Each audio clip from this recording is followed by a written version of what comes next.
Hello बच्चों, my name is Jitendra Pandey and we are going to do the JEE mains physics paper solution और 27 जून shift 2।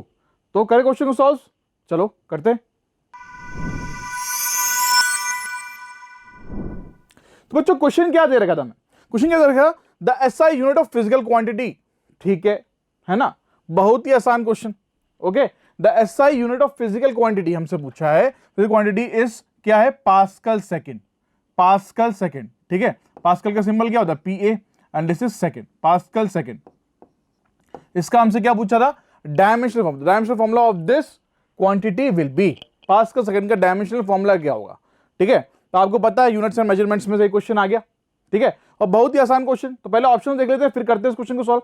चलो options क्या है, A ml-1 t-1, B ml-1 t-2, C ml square t-1, D m-1 l cube t0 to the power of 0। ठीक है, तो हमें बच्चों ये ऑप्शंस दे रखे हैं, these are given options to us. अब ये क्वेश्चन इतना आसान है, बहुत आसान है। ठीक है, तो चलो करते हैं इस क्वेश्चन को सॉल्व। पास्कल सेकंड बोला हुआ है, पास्कल सेकंड। पास्कल किसकी यूनिट है, दैट इज प्रेशर की यूनिट है ना।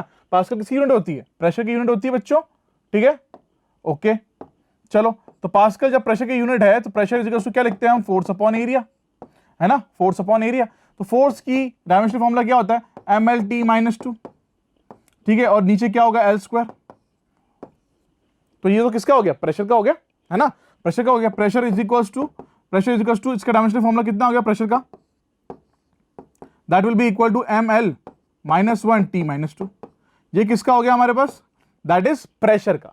पर मुझसे क्या बोला है, मुझसे क्या बोला, पास्कल सेकंड पता करना था, है ना। ये यूनिट किसकी है, प्रेशर की यूनिट है बच्चों, और सेकंड किसकी यूनिट है, टाइम की, टाइम की यूनिट है। तो टाइम का डायमेंशनल फॉर्मूला क्या होगा, टी। टी, तो I am going to multiply this ml-1 t-2 with T. ठीक है, तो देखो ये पूरा ये हो गया हमारा प्रेशर का, इनटू टी कर दिया, कितना आ गया, ml-1 t-1। This is the dimensional formula of pascal second. That means for this question the answer option A will be perfectly correct.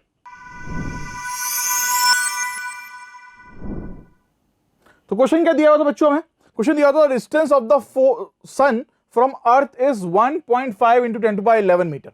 ठीक है, distance of the sun from the earth. ठीक है, distance of the sun from the earth, बढ़िया, from the earth is कितना, 1.5 into 10⁻11 metre, and it's angular diameter is 2000 second. ठीक है, okay. When observe from the earth the diameter of the सन, मुझे क्या निकालना है, डायमीटर ऑफ द सन, यानी D निकालना है सन का। ठीक है, ओके। ऑप्शन देख लेते हैं, ऑप्शंस क्या थे, A 2.45 into 10 metre, B 1.45 into 10 metre, C 1.45 into 9 metre, और D 0.14 into 9 metre. These were the options given to us. अब बात चल रही है यहां पर distance of the sun from the earth की। ठीक है, तो ये तो क्या है, बहुत आसान क्वेश्चन है। तो अब यहां पे क्या करेंगे, theta, theta will be equal to D upon R. इस फॉर्मूले का यूज यहां पे हम लोग करने वाले। ठीक है, सबसे पहले जो हमें थीटा है, क्या है ये, angular diameter, this is your theta. किस में दे रखा है, 2000 सेकंड में दे रखा है। ठीक है, तो first of all we have to convert that into radian, radian में कन्वर्ट करना है। चलो करते क्वेश्चन को सॉल्व। तो बच्चों ये डायग्राम ने ड्रॉ किया है ना, ये हमें थीटा देखा है, this is your angular diameter R, और डी इज योर डायमीटर जो पूछा गया है। तो थीटा इक्वल्स टू क्या आ गया, डी अपॉन आर आ गया। मुझे कन्वर्ट करना है थीटा को किसमें चेंज करना है, दैट इज इन रेडियन। ठीक है, अब मुझे पता है कि 1 डिग्री इज इक्वल्स टू कितना होता है, 1 degree is equals to 60 minutes होता है, पर यहां पे सेकंड में दे रखा है। ठीक है, that is will B 60 into 60। तो ये कितना हो गया, 2000 अपॉन 60 into 60। ये पहले कह रहा डिग्री में चेंज। ठीक है, फिर क्या हुआ, इनटू करना है रेडियन में, दैट इज π/180 से मल्टीप्लाई कर दो। तो ये आ गया थीटा किसमें, रेडियन में आ गया। ठीक है, थीटा इज इक्वल टू क्या हो गया, 2000 अपॉन 60 into 60, क्योंकि सेकंड में दे रखा था, इनटू π/180 से मल्टीप्लाई करूंगा तो रेडियन में चेंज हो जाएगा। This is the way that we have changed the theta, that is angular diameter into radian. Okay, will be equal to D by R. R कितना दे रखा था मुझे, 1.5 into 10⁻11 as per the given question. ठीक है, okay, बस कुछ नहीं करना, आप डी को इधर रहने दो, बाकी सबको मल्टीप्लाई कर दो इधर। ठीक है, ये क्रॉस मल्टीप्लाई कर दिया इधर, कुछ इस तरह की हमारे पास यहां पर इक्वेशन निकल के आती है। उसको फर्दर सॉल्व किया, फर्दर सॉल्व करने के बाद मेरे पास जो डी आ रहा है, डायमीटर आ रहा है, दैट इज 1.45 into 10⁻9 मीटर निकल के आ रहा है। That means for this question the option C will be perfectly correct. तो बच्चों क्वेश्चन क्या गिवन था, क्वेश्चन गिवन था ना, ball is dropped into a lake from a height 4.9 metre. ठीक है, एक बॉल को किसी एक हाइट से, कितनी हाइट है 4.9 मीटर, ठीक है, about the water level, water level से 4.9 मीटर ऊपर से फेंका गया। ठीक है, फेंका गया मतलब इनिशियल वेलोसिटी क्या हो गई, 0 हो गई। ये बात तो समझ में आ गई मैं। ठीक है, क्वेश्चन किस पे बेस्ड है, that is motion in straight line से, मोशन इन 1D से। Okay, when a ball is dropped into a lake from a height 4.9 metre about the water level, it hits the water with a velocity v। ठीक है, अब फेंका गया तो वो क्या करता है, ऊपर से नीचे आएगी, नीचे आएगी तो it hits the water with a velocity v। चलो, पानी से 4.9 वाटर लेवल से 4.9 मीटर ऊपर ही तो फेंका, ऊपर से तो फेंका था, तो जब वो नीचे आई तो उसने हिट करी विद द वेलोसिटी v से किसके, वाटर की सरफेस को, and then sinks to the bottom. ठीक है, अब कहां चलेगी, पानी के अंदर चलेगी एंड सिंक करगी to the bottom with the constant velocity v। तो ऊपर से नीचे आते वक्त की वेलोसिटी और पानी के अंदर जाकर उसकी डेप्थ को टच करने वाली, सिंक करने वाली वेलोसिटी, दोनों क्या है, सेम है। ठीक है, चलो, it reaches the bottom of the lake in 4 second after.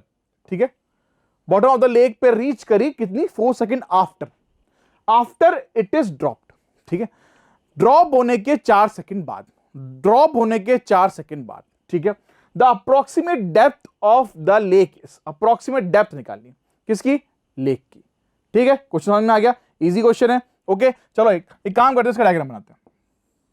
मान लेते हैं कि 4.9 मीटर ऊपर से उसको फेंका गया वाटर लेवल से। ठीक है, यहां से फेंका गया, ओके, फेंका गया नीचे, तो लेट अस कंसीडर इसको टाइम लगा यहां पर ऊपर से नीचे आने में कितना, t1, कितना टाइम लगा, t1 लगा। ठीक है, अब कहां जाएगी, सेम वेलोसिटी v से अंदर की तरफ, टाइम मान लेते हैं कितना लग गया, t2 लग गया, और डिस्टेंस को अब मैंने मान लिया यहां पे d, क्या मान लिया, d मान लिया। सिंक होगी ना, सिंक होगी ना, यहां लिखा है then sinks to the bottom. ठीक है, तो सिंक होगी तो अंदर गई, डेप्थ कितनी, d, और यहां पे फेंका कितनी हाइट से गया था, 4.9 metre about the water level. तो this is your water level, जो लाइन जो खींची है मैंने। क्वेश्चन समझ में आ गया, इजी। चलो ऑप्शन देख लेते हैं, ऑप्शंस क्या गिवन थे हमें, A 19.6 metre, B 29.4 metre, C 39.2 metre and D 73.5 metre. Okay, चलो, तो बच्चों इस तरह का डायग्राम हमने ड्रॉ किया था अभी। ठीक है, this is the diagram that has been drawn, हमने ड्रॉ किया था यहां पर। तो मान लेते हैं यहां से बॉल नीचे आ रही है, तो शुरू में इसकी इनिशियल वेलोसिटी क्या होगी, 0 हो गई। क्या होगी, इनिशियल वेलोसिटी 0 हो गई। तो we are going to use the third equation of motion over here, third equation of motion का इस्तेमाल करते हैं यहां पर, जिससे मैं वेलोसिटी निकाल सकता हूं, है ना। तो सबसे पहले क्या निकालूंगा, जिस वेलोसिटी से वो नीचे आ रही है ना, जिस वेलोसिटी से वो नीचे आएगी उसी वेलोसिटी से वो सिंक करेगी, ऐसा क्वेश्चन में बोला गया। ओके, तो वो वेलोसिटी निकाल लेते हैं, v square is equal to क्या होगा, u स्क्वायर प्लस क्या होगा, 2gh। तो u will be equal to 0, है ना, तो v will be equal to क्या आ गया, √2gh। ये हमारा v निकल के आ गया। तो v इज इक्वल टू आ गया, मतलब यहां से नीचे आने पर कितनी वेलोसिटी है, दैट इज √2gh।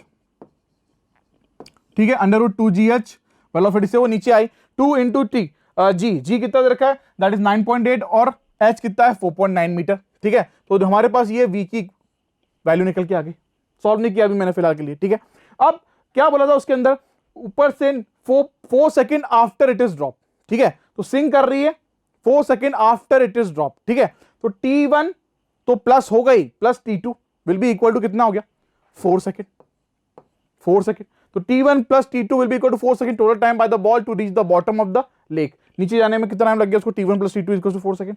चलो ठीक है, ये बात समझ में आ गई। अब मुझे क्या करना है, मुझे पता करना है t1, मुझे क्या पता है, मुझे पता है वेलोसिटी पता है, मुझे हाइट पता है। ठीक है, मुझे हाइट पता है, तो we are going to use the second equation of motion over here, second equation of motion का यूज करते हैं। ठीक है, मुझे क्या पता करना है अब यहां पर, मुझे पता करना है यहां पर टाइम t1, तो this will be equal to h is equal to ut plus half gt square. ठीक है, हाफ gt स्क्वायर, तो ये तो क्या हो गया, 0 हो गया, क्योंकि u तो क्या था, 0 था। तो h will be equal to half gt square, है ना, यहां से क्या आ गया, h is equal to half gt square. ये इक्वेशन हमारे पास तैयार हो गई। h कितना है, 4.9, है ना, हाफ इंटू g कितना है, 9.8, t1 की बात चल रही है, तो t1 स्क्वायर सॉल्व किया, कितना आ गया t1, 1 सेकेंड, कितना आया, 1 सेकेंड। अब टोटल टाइम कितना था, t1 plus t2 equal to 4 second, है ना, तो t1 पता चल गया 1, तो this will be equal to t2 कितना आ गया, 3 सेकेंड, 3 सेकेंड। चलो ठीक है, T1 भी निकाल लिया, T2 भी निकाल लिया। T1 1 सेकंड यानी 1 सेकंड में वो वाटर लेवल पे आ गई थी, और T2 मतलब ये नीचे जाने में उसको कितना टाइम लगेगा, 3 सेकंड लगेंगे। चलो ठीक है, मुझसे पूछा डेप्थ। अब T2 पता है, वेलोसिटी तो सेम ही है, दोनों पता है, वेलोसिटी भी पता है और टाइम भी पता है। हम क्या निकाल सकते हैं, डिस्टेंस यानी डेप्थ निकाल सकते हैं। तो ये क्या हो गया, D is to V into T2, V into T2। ठीक है, V कितना था, ये V की वैल्यू हमने निकाली थी शुरू में, ठीक है, इंटू T2 कितना, 3, मल्टीप्लाई कर दिया, तो यहां से जो D आया दैट इज डेप्थ कितनी निकल के आई, that is 29.4 metre. That means for this option B will be the perfect choice. तो क्वेश्चन क्या दे रखा था बच्चों हमें, क्वेश्चन दे रखा था one end of a massless spring, ठीक है, one end of a massless spring of spring constant K and natural length L0, ठीक है, इज फिक्स्ड मतलब स्प्रिंग का एक हिस्सा जिसकी लेंथ, नेचुरल लेंथ कितनी थी, L0 थी, ठीक है, और स्प्रिंग कांस्टेंट K था, उसको फिक्स कर रखा है। while the other end is connected to a small object, ठीक है, small object of mass small m lying on a frictionless table। तो चलो इस डायग्राम को ड्रॉ करने की कोशिश करते हैं बच्चों। तो ये हमारे यहां पर क्या होगा, this will be equal to क्या होगा, यहां पर ये हमारे पास क्या हो गया, यहां पे स्प्रिंग बंधी हुई है और एक एंड जो है मास m से कनेक्टेड है, और कहां रखा हुआ है, lying on a frictionless table. तो टेबल मान लेते हैं यहां पर ये है, ठीक है, और ये फ्रिक्शनलेस है, तो ये इसका मास कितना है, स्मॉल m हमें दे रखा है, और इसकी लेंथ कितनी है, L0। स्प्रिंग कांस्टेंट क्या है, K। कुछ ये बात हमसे क्वेश्चन में बोली गई है। The spring remains horizontal, spring horizontal रहने वाली है किसमें, ऑफ द टेबल के हॉरिजॉन्टल, ठीक है। If the object is made to rotate, अब इस ऑब्जेक्ट को क्या करा, रोटेट करा, ठीक है, rotate at an angular velocity omega about an axis passing through fixed end, ठीक है, axis passing through fixed end से रोटेट करा with an angular velocity omega के साथ, ठीक है। Then the elongation of the spring will be, ठीक है, जब ये रोटेट करेगा तो स्प्रिंग खींचेगी, स्ट्रेचिंग होगी, स्प्रिंग फोर्स लगेगी, ठीक है, उसकी वजह से सेंट्रीफ्यूगल फोर्स होगी, रोटेट कर रहा है ना विद वेलोसिटी, एंगुलर वेलोसिटी क्या, ओमेगा के साथ, है ना बच्चों, ओमेगा के साथ क्या कर रहा है, वो रोटेट कर रहा है, ठीक। तो यहां पर सेंट्रीपिटल फोर्स लगेगी, तो सेंट्रीपिटल फोर्स कौन प्रोवाइड करने वाला है, that is your spring force, ठीक है, ये बात समझ में आ गई हमें।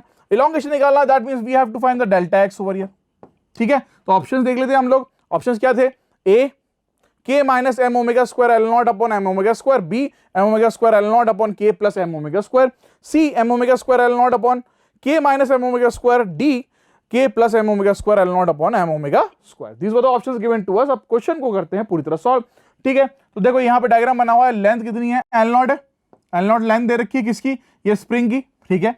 अब यहां पर जब ये रोटेट करेगा तो क्या होगा, स्प्रिंग फोर्स लगी भाई, खिंचाव होगा, जिसकी वजह से स्प्रिंग फोर्स लगेगी उसके अपोजिट डायरेक्शन में, है ना, स्प्रिंग फोर्स लगी, उसकी वजह से क्या होगा, सेंट्रीपेटल फोर्स। चलो, द स्प्रिंग फोर्स या spring will provide the centripetal force, ठीक है, सेंट्रीपेटल फोर्स प्रोवाइड करेगी स्प्रिंग, ठीक है, या स्प्रिंग फोर्स भी बोल सकते हो आप।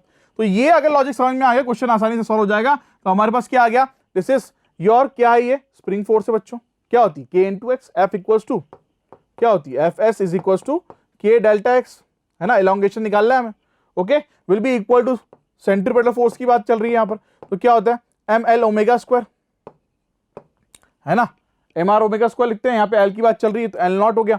अब यहाँ पे चेंज क्या आ रहा है, यहाँ पर इलॉन्गेशन हो रहा है, इलॉन्गेशन की वजह से क्या हो रहा है, this will be equal to क्या बन जाएगी, M L0 plus delta x, और यहाँ क्या इतना आ जाएगा, omega square.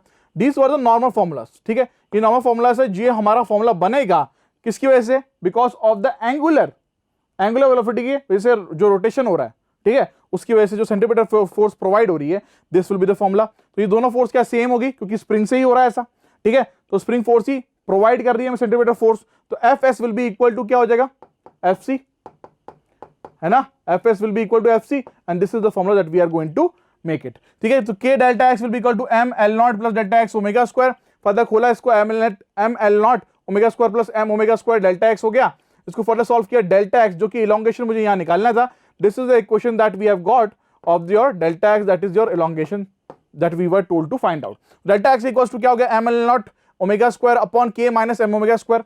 That means for this question the option C is the perfect choice. तो देखिए बच्चों क्वेश्चन क्या दे रखा था हमें, क्वेश्चन दे रखा था stone is tied to a string of length L is whirled in a vertical circle, ठीक है, okay, whirled in a vertical circle with the other end of the string at the centre, ठीक है। फिर से पढ़ते हैं इस question को, a stone is tied to a string, ठीक है, एक स्टोन को टाइड कर रखा है स्ट्रिंग से, of length L is whirled in a vertical circle, ऐसे घुमाते हैं हम लोग, ठीक है, ठीक है, with the other end of the string at the centre, तो स्ट्रिंग का एक एंड का है सेंटर पे, बढ़िया, at a certain instant of time, at a certain instant of time the stone is at its lowest position, ठीक है, certain instant of time the stone is at its lowest position. चलो ठीक है, यहां पर कहीं होगा, कहां पर होगा, यहां पर कहीं होगा, ओके, यहां पर कहीं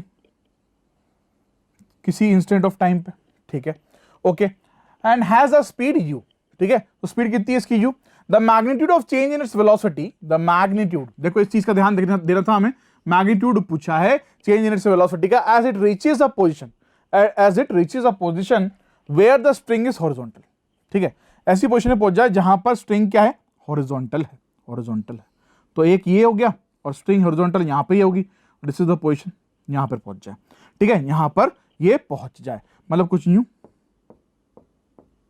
कुछ यूं, ठीक है, कुछ इस तरह का काम हो रहा है इस क्वेश्चन के अंदर। मुझसे क्या बोल रहा है, change magnitude of change in velocity मुझे दे रखी है, दे रखी थी under root X bracket U square minus G L, ठीक है, what we are told to find out the value of X over here, तो मतलब सबसे पहले मुझे क्या निकालना था, यहाँ पर magnitude of change in velocity निकालनी थी, फिर उसके बाद उससे कंपेयर करके यहाँ एक्स की वैल्यू फाइंड आउट करनी थी, बढ़िया।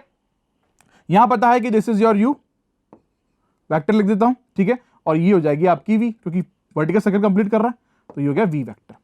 क्लियर है, क्लियर है, इसको मान लेते हैं ओ, इसको पॉइंट ए मान लेते हैं और इसको पॉइंट बी मान लेते हैं, ठीक है, हमारा डायग्राम ये कवर हो गया। ऑप्शन देख लेते हैं हम लोग, ऑप्शन क्या बोल रहा है, ऑप्शन ए क्या है 3, बी में 2, सी में 1 और डी में 5, ओके। क्वेश्चन हमें समझ में आ चुका था, हमने क्वेश्चन को सॉल्व करने की कोशिश करी कुछ इस तरह, देखो तो यहां पर क्या हो गया, लेंथ एल हो गई, ठीक, दिस विल बी, ये क्या हो जाएगा आपका,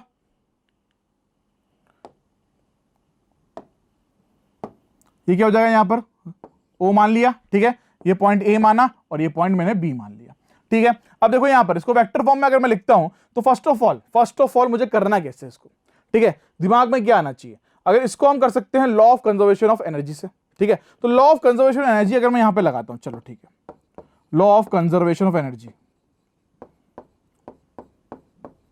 law of conservation of energy, तो law of conservation of energy अगर मैं यहां लगा रहा हूं तो क्या होगा, this will be equal to half m u square, है ना, will be equal to half M V square plus क्या होगा, एम जी आर, आर की जगह एल ले लो, चलो ठीक है, एल ले लेते हैं क्योंकि एल ही है इसकी length, okay, M G L, है ना, ये क्या होगा, काइनेटिक एनर्जी, ठीक, और पोटेंशियल एनर्जी, और यहां पर तो पोटेंशियल एनर्जी क्या हो जाएगी, जीरो, इस हिस्से में नीचे पॉइंट ए पर क्या है, पोटेंशियल एनर्जी जीरो है, सिर्फ क्या है, काइनेटिक एनर्जी बचेगी क्योंकि यहीं से जा रहा है ए से बी तक, ठीक है। तो अब यहां से क्या हो गया, एम यम कट गया, तो ये हो गया हमारे पास u square upon 2 will be equal to we square plus 2gl, okay, तो ये क्या हो गया हमारे पास, this will be equal to upon 2, तो ये कटा, ठीक है, तो यहां से हमारी इक्वेशन क्या आ रही थी, U square is equal to we square plus 2gl, तो अगर मुझे वी स्क्वायर निकालना था यहां से तो this will be equal to क्या हो गया था, यू स्क्वायर माइनस 2gl बच्चों, है ना, तो v will be equal to under root of you square minus 2gl, ये मेरे पास इक्वेशन आ गई किसकी, v की इक्वेशन आ गई, ठीक है, v की इक्वेशन मेरे पास यहां पे निकल के आ गई, बढ़िया। अब कुछ इस तरह था, तो देखो v की इक्वेशन हमारे पास कैसे आई थी, law of conservation of energy से हमने लगाया, तो v is equal to under root U square minus 2gl निकल के आ गया। अब मुझे क्या पता करना था, मुझे पता करना है चेंज इन वेलोसिटी, ठीक है, चेंज इन वेलोसिटी पता करना है, that is this is your change in velocity का formula, under root of you square plus we square, ठीक है, u square will be u square, v square की value put कर दी, u square minus 2gl, magnitude में निकालना है इसलिए कुछ वेक्टर नहीं लगाया मैंने, यहाँ पे मैग्नीट्यूड डायरेक्ट लिख दिया, delta V is equal to under root U square plus we square, ठीक है, this is the formula of change in velocity, change in क्या है, ये वेलोसिटी का फॉर्मूला है, ठीक है, ओके। अब वैल्यूज पुट करी, वैल्यू पुट करने का सॉल्व किया, डेल्टा वी इज कितना आया √2u² माइनस 2gl, 2 कॉमन ले लिया। अब मुझे क्या दे रखा था, मुझे क्वेश्चन में दे रखा था delta V is equals to X, यानी अंडर रूट में x, और यहां पे क्या था u² माइनस gl, कुछ ये मुझे यहां पर दे रखा था क्वेश्चन के अंदर। जब इसको और इसको कंपेयर किया तो x की वैल्यू कितनी आई 2i, और यही तो मुझे निकालना था। That means for this question the option B is the perfect choice. प्यारे बच्चों क्वेश्चन क्या दिया हुआ था हमें, क्वेश्चन दिया था 4 spheres each of mass small m form a square of side d as shown in the figure.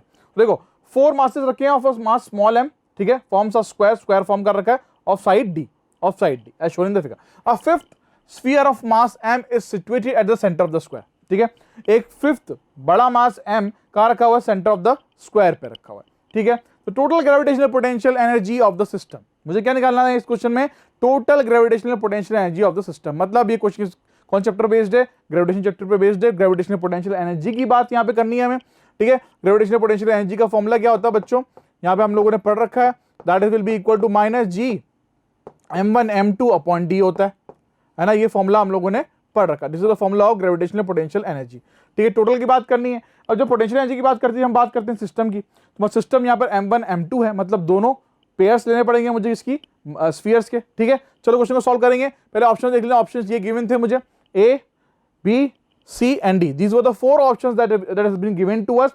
अब करते हैं क्वेश्चन को सॉल्व।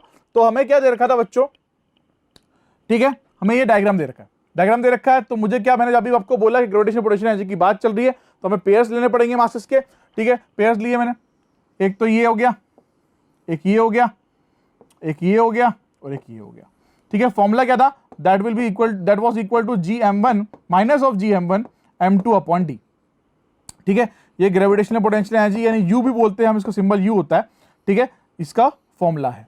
अभी बात कर रहे हैं किसकी, 1 2 3 4, मतलब पहला जो लिखेंगे, this is your total gravitational potential energy का तरीका है ये लिखने का, ठीक है। तो पहले बात करी किसकी, ये पूरा 4 से इंटू करना पड़ेगा ना, 4 है ना, क्योंकि 1 2 3 4, तो 4 into minus gm² upon d हो गया। चलो ये बात समझ में आ गई। अब बात करते हैं किसकी, अब बात करेंगे हम डायगोनल्स की, ठीक है। डायगोनल्स की बात करते हैं, तो मैं फिलहाल के लिए इसको हटा देता हूं, जो मैंने यहाँ पे बनाया था ये तो हमें समझ में आ चुका है। अब डायगोनल्स की बात चल रही है, तो डायगोनल्स में किसकी बात करेंगे, पेयर्स की। एक तो ये हो गया और एक पेयर क्या हो गया, ये हो गया। अभी मैं इसमें बीच वाला मास इंक्लूड नहीं कर रहा हूं, ठीक है। तो एक पेयर, 2 पेयर बन गए, यहाँ पर 2 पेयर बन गए। और डायगोनल में क्या होता है, √2d है ना, डायगोनल में क्या होगा √2d। तो देखो यहाँ पर क्या हो गया, minus gm² upon √2 d into 2, क्योंकि 2 ही पेयर है ना, 1 और 2, ठीक है। चलो अब बात करनी किसकी मुझे, अब बात मुझे यहां करनी तीसरी वाली चीज की, पेयर की बात करनी, ठीक है। तो that will be equal to क्या हो जाने वाला है, अब बनेगा ये वाला,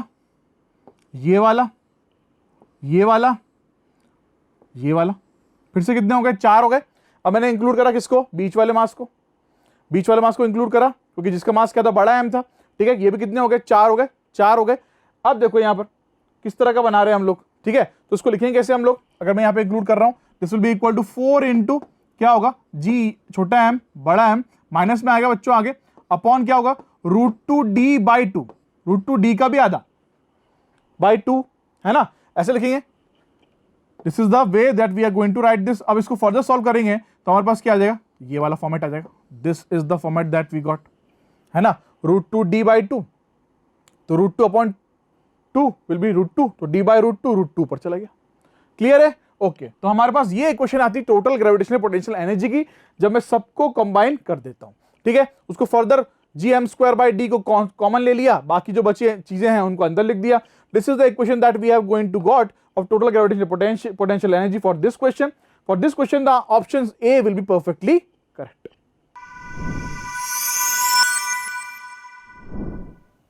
तो प्यारे बच्चों क्वेश्चन क्या दे रखा था हमें, for a perfect gas two pressure P1 and P2 are shown in the figure, the graph shows, ठीक है। थर्मोडायनेमिक्स से क्वेश्चन है हमारा ये, ओके। वॉल्यूम और टेम्परेचर के बीच में ग्राफ दे रखा है, ठीक है, और यहां पे मार्क कर रखा है P1 और P2, ठीक।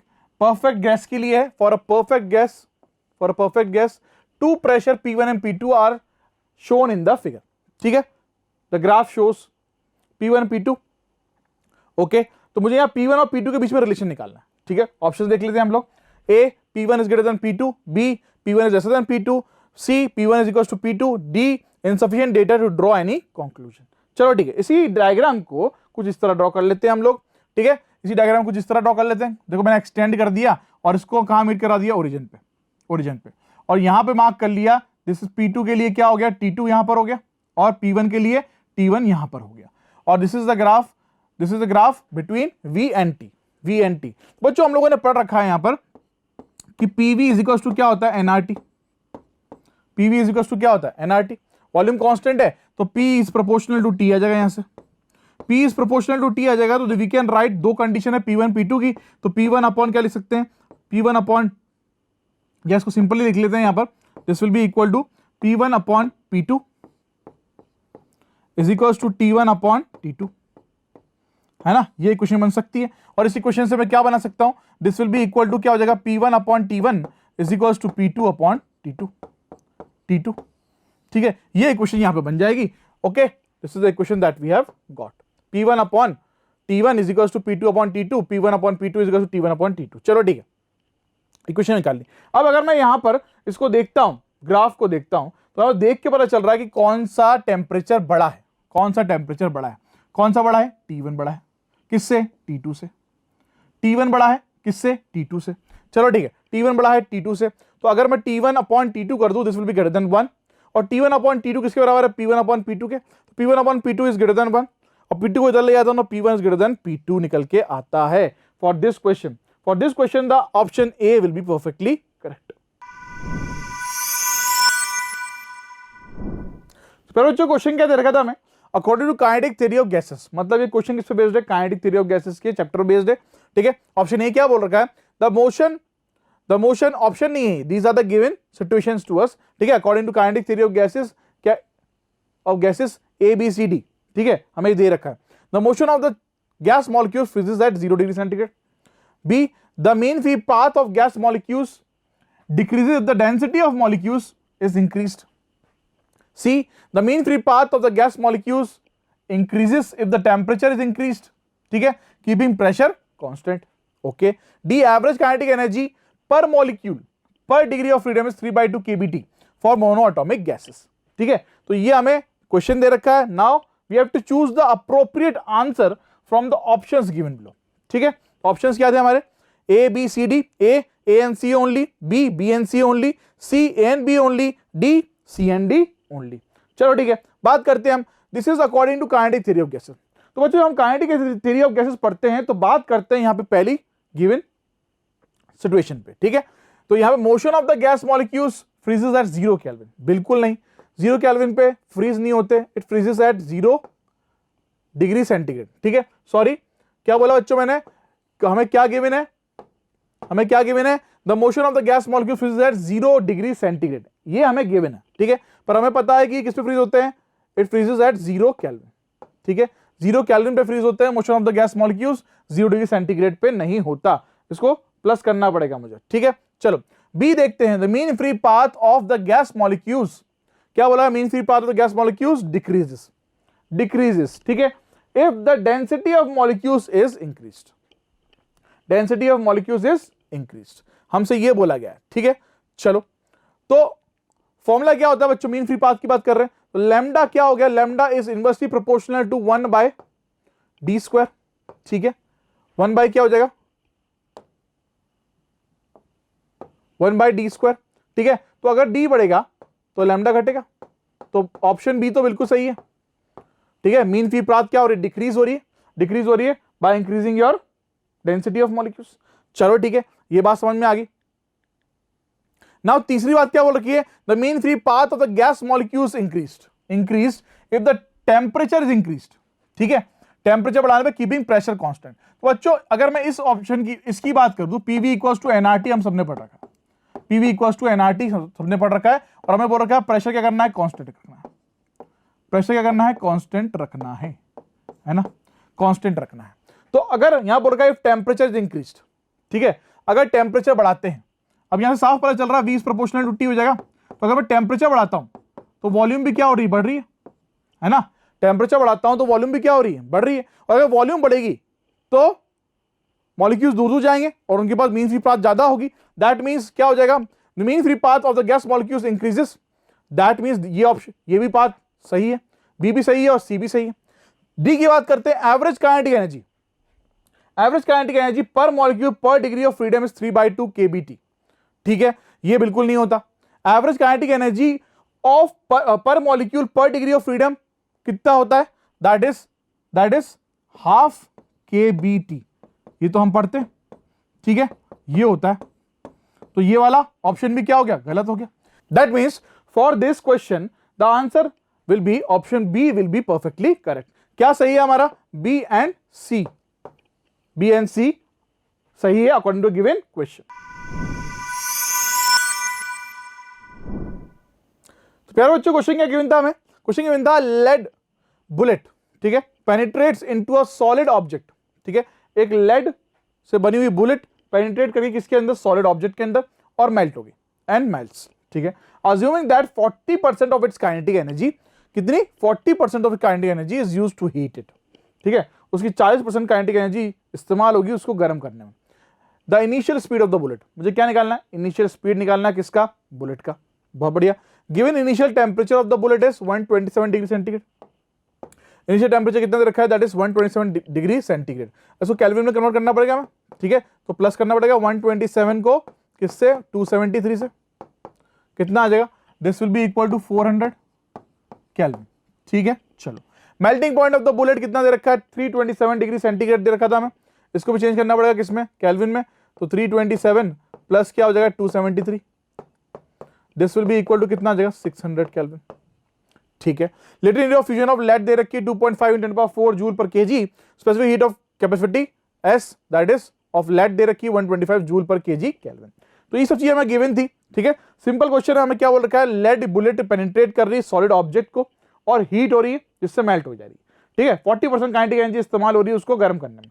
ओके, ऑप्शन देख लेते हैं हम लोग। ऑप्शन ए क्या बोल रखा था, 125 metre per second, B 500 metre per second, C 250 metre per second and D 600 metre per second. ठीक है, चलो अब इस क्वेश्चन को करेंगे कैसे। इस क्वेश्चन में क्या बोल रखा था, साफ साफ जो जो बोल रखा है वैसा वैसा हम करते जाएंगे, हमारा आंसर आ जाएगा। सबसे पहले हमें यहाँ पे फॉर्मूला बनाना पड़ेगा। क्या बोल रखा है बच्चों, सबसे पहले यहाँ पर कि 40% काइनेटिक एनर्जी हीट होने में ऑफ काइनेटिक एनर्जी का इस्तेमाल हो गया। ठीक है, हीट होने में। चलो पहले क्या हो रहा है, वो बुलेट जो है क्या कर रही है, पेनिट्रेट कर रही है सॉलिड को। क्या कर रही है, सॉलिड को पेनिट्रेट कर रही है। फिर क्या हो रहा है, पेनिट्रेट करने के बाद क्या हो रही है, मेल्ट हो रही है, मेल्ट हो रही है ना, यानी फेस चेंज हो रहा है उसका। ठीक है, पेनिट्रेट कर रही है तो टेम्परेचर में क्या आएगा, चेंज आएगा।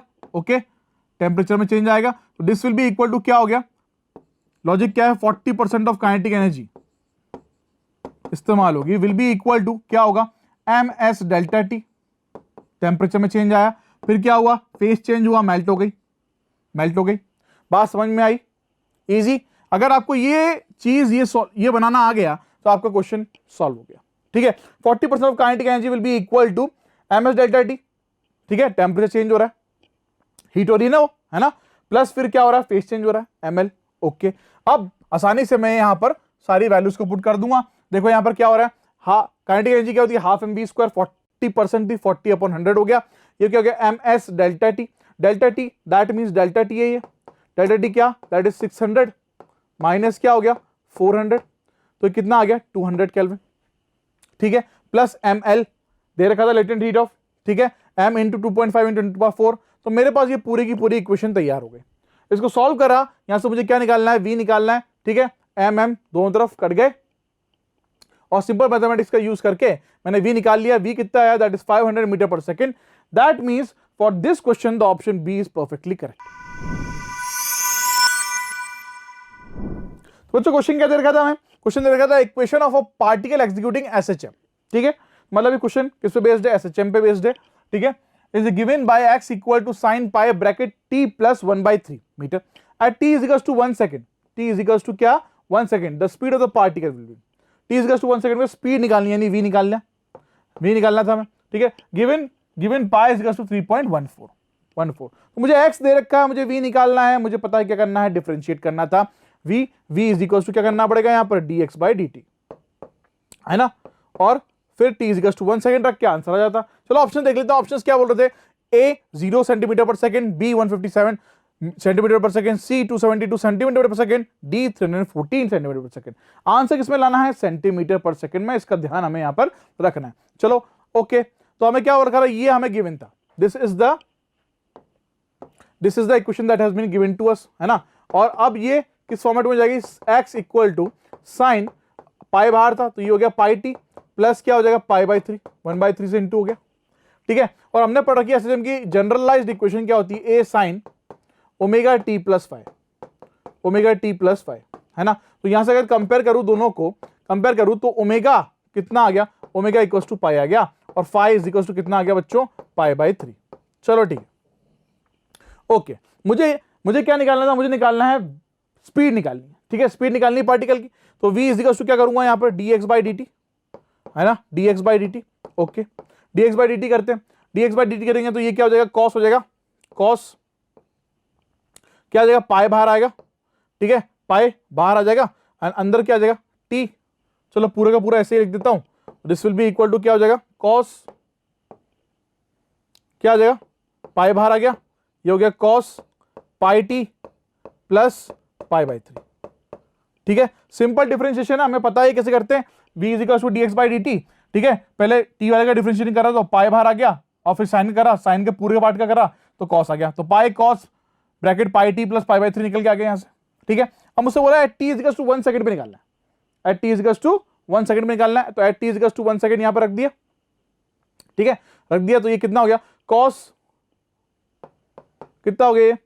Pi cos pi plus pi by 3, है ना। Pi cos pi plus pi by 3, तो ये हो गया पाई कॉस कितना आ गया? पाई कॉस ये हो गया 4 पाई बाई 3, 4 पाई बाई 3। ठीक है, तो अब ये क्वाड्रेंट से बाहर जा चुका है, तो अब नेगेटिव में आएगा आंसर। तो कितना आएगा? -½ ठीक है, कितना आएगा? -½ माइनस को बाहर ले लिया, पाई इंटू 1/3 हो गया, 1/2 हो गया, सॉरी, है ना। इसको सॉल्व करेंगे बच्चों तो 4 पाई अपॉन 3 कितना आएगा? जैसे -½ तो माइनस को बाहर ले लिया, पाई इंटू क्या आ गया? ½ ठीक है, अब इसको सेंटीमीटर में चेंज करना है भाई। ये किस में? 3.14 सॉल्व करेंगे तो मीटर में आएगा। ठीक है, सेंटीमीटर में चेंज करना है तो कितना आएगा? अब 157 centimetre per second. That means for this question the answer will be option B. तो बच्चों क्वेश्चन क्या दे रखा था? If a charge q is placed at the centre of the closed hemispherical non conducting sphere. ये चीज थोड़ी ध्यान रखने वाली है। क्या बोल रखा है? Non conducting surface, sorry. ठीक है, चार्ज q को कहां प्लेस कर रखा था? Eight the centre of the closed hemispherical, closed hemispherical, देखो क्लोज्ड हेमिस्फेरिकल। ठीक है, centre of the closed hemispherical यहां पर। ठीक है, non conducting surface, non conducting surface.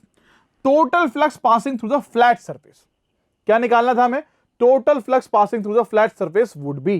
Gauss law पे बेस्ड क्वेश्चन है। ठीक है, इलेक्ट्रोस्टैटिक्स, बहुत बढ़िया। चलो ऑप्शन देख लेते हैं। ऑप्शंस क्या दे रखे थे?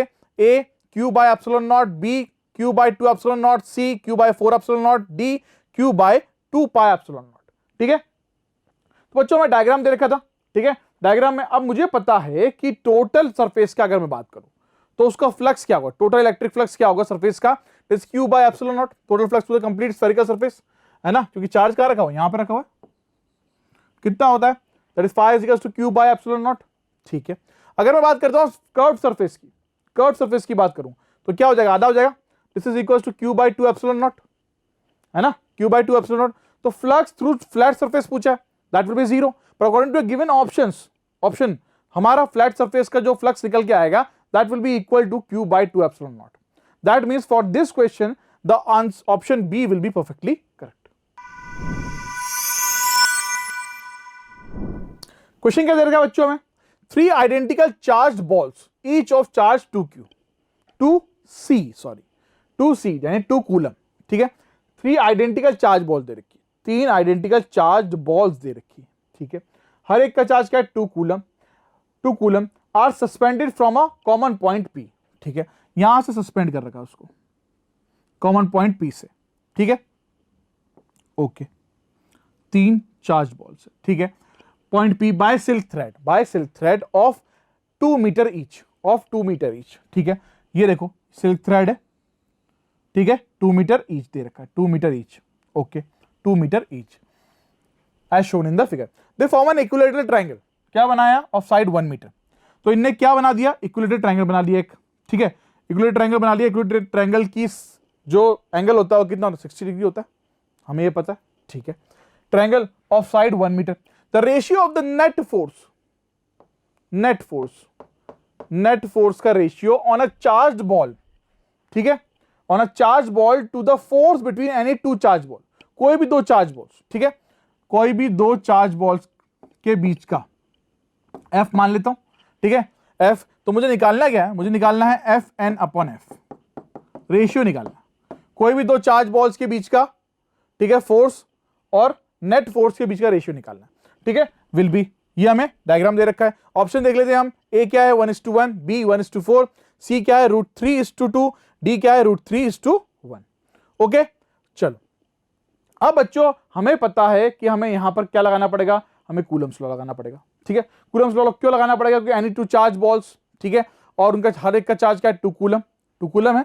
2 कूलम अगर चार्ज दे रखा है तो दोनों पॉजिटिव चार्ज है, रिपल्शन होगा, ठीक है, फोर्स जो है बाहर की तरफ लगेगी, ओके।